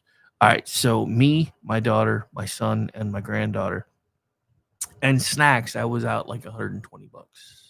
That's not even counting the convenience fee of being able to book online. So that actually brought it up to about $140 for a couple hours of, supposed enjoyment. Just saying. All right, but anyway, so I haven't seen this, so let's watch it together so I can cry over how much I spent. There's a handful of fascists that I would just throw into outer space. That's what I would do.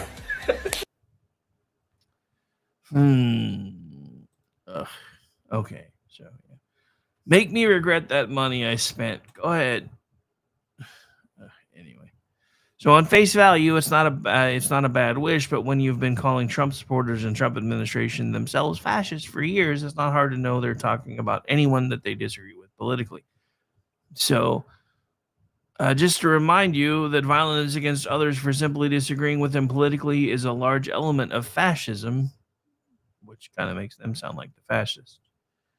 These kinds of PR mistakes are what oftentimes cost a film a lot of dough, and if the cast is acting like this, then I can't see the film getting another big bump.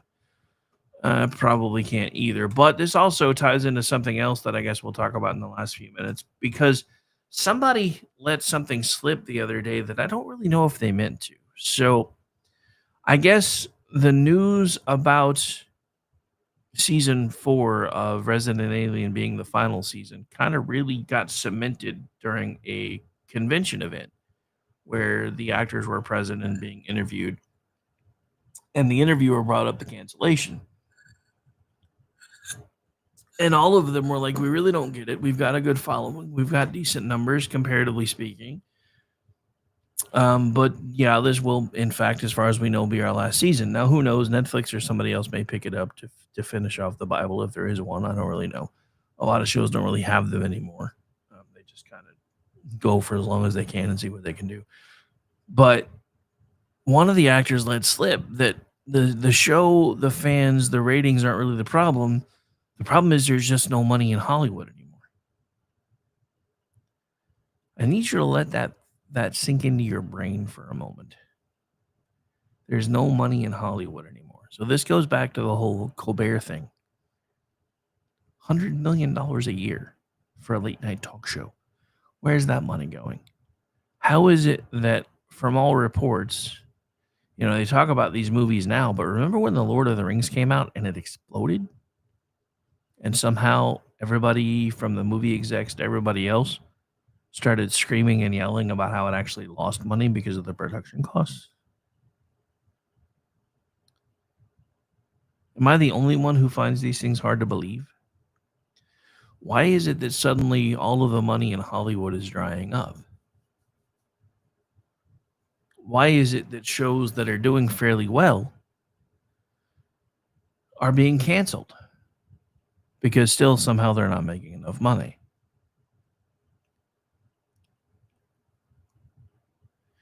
Could we be witnessing the end of moving pictures? Let's not forget, for the longest time, in shows like Star Trek and everything else, eventually, according to them, TV just kind of died out, and eventually so did most movies. So, are we witnessing getting to that point now that everybody's got a screen in their hand and everybody has basically the attention span to pay attention for 2 minutes or less? Is that part of what's happening? Is that what they mean by there's no money left in Hollywood? Or could it be that these people have figured out how to launder their own money? I would like to remind you guys that Alec Guinness would have never done Star Wars if not for being promised part of the back end. Giggity. I said what I said.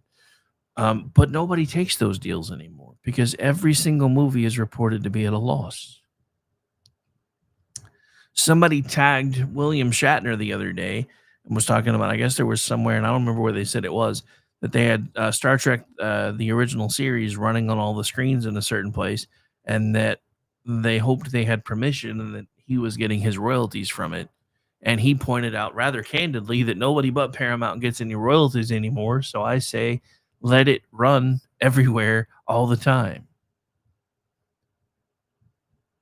But is it true that there's just no money in Hollywood anymore? Or do people just not have an appetite for what's being put out from Hollywood?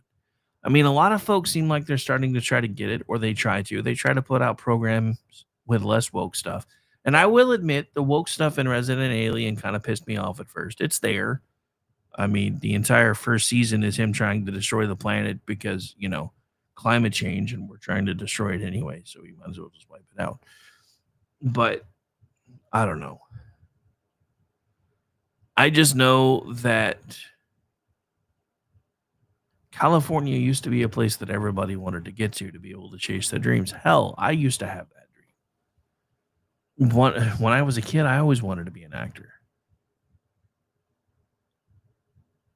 And until I got really self-conscious, I was actually pretty good at it. Hell, a bunch of kids made fun of me in kindergarten because we were doing Snow White. I think it was Snow White. No, I guess it was Sleeping Beauty. She's the one that gets kissed to wake up, right? So we were reenacting, I guess, Sleeping Beauty, and one of who has become a lifelong friend of mine, and we still talk on Facebook, even though she's on an opposite side of the state now. She was Sleeping Beauty when it was our turn, and I was the prince. So when I bent over to pretend to kiss her, I made, the clicking sound with my tongue and my teeth to make it sound like there was an actual kiss going on. And everybody in the room, all the kids were like, "Ooh, you actually kissed her." And then I was embarrassed because I'm like, "No, I actually didn't. I was just trying to make it sound like I did." And yeah, anyway. But, that was just always something that I kind of really wanted to do. And then I got self-conscious when we started moving around because everybody made fun of how I talked and made fun of this and made fun of that. So then I started working about how to get rid of those things as much as possible. But I never really got over the self-consciousness till I got much older and started, having to do real work and realized that I couldn't always spend all my time in my head worried about what everybody else thought. But the fact that these things seem like they might be dying gives me a little bit of a pang, I'm not going to lie. But if it does, it's self-inflicted. Because as fun as these things are and as enjoyable as they are, I don't understand why people that do things like this and people that, play baseball or throw a football around or play basketball or soccer or all these different things are making hundreds of thousands of dollars a month. And the people that really matter are getting next to nothing. And are having to be supported by parents.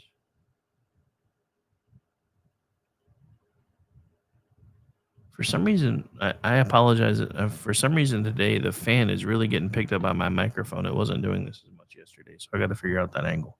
So if you're hearing that, the little hum in the background or the wind blowing across, that's why. But we are just about out of time. Actually, we are out of time. So we'll be back tomorrow, same time, same channel. My name's Rick Robinson. This is my show. Also, don't forget I'll be back tonight starting at 7 p.m. Eastern. I believe this is Inquiry Night. And I don't know if G's planning on doing a show or not, but we'll figure something else out if not. And then we should have Behind the Enemy Lines Radio, The Rick and Morty Show, and then Edge of Liberty if everybody reports for work. Want to thank everybody for taking the time to tune in. Got over 200 today, which for a Wednesday isn't bad. We'll see you guys later tonight. Bye, everybody.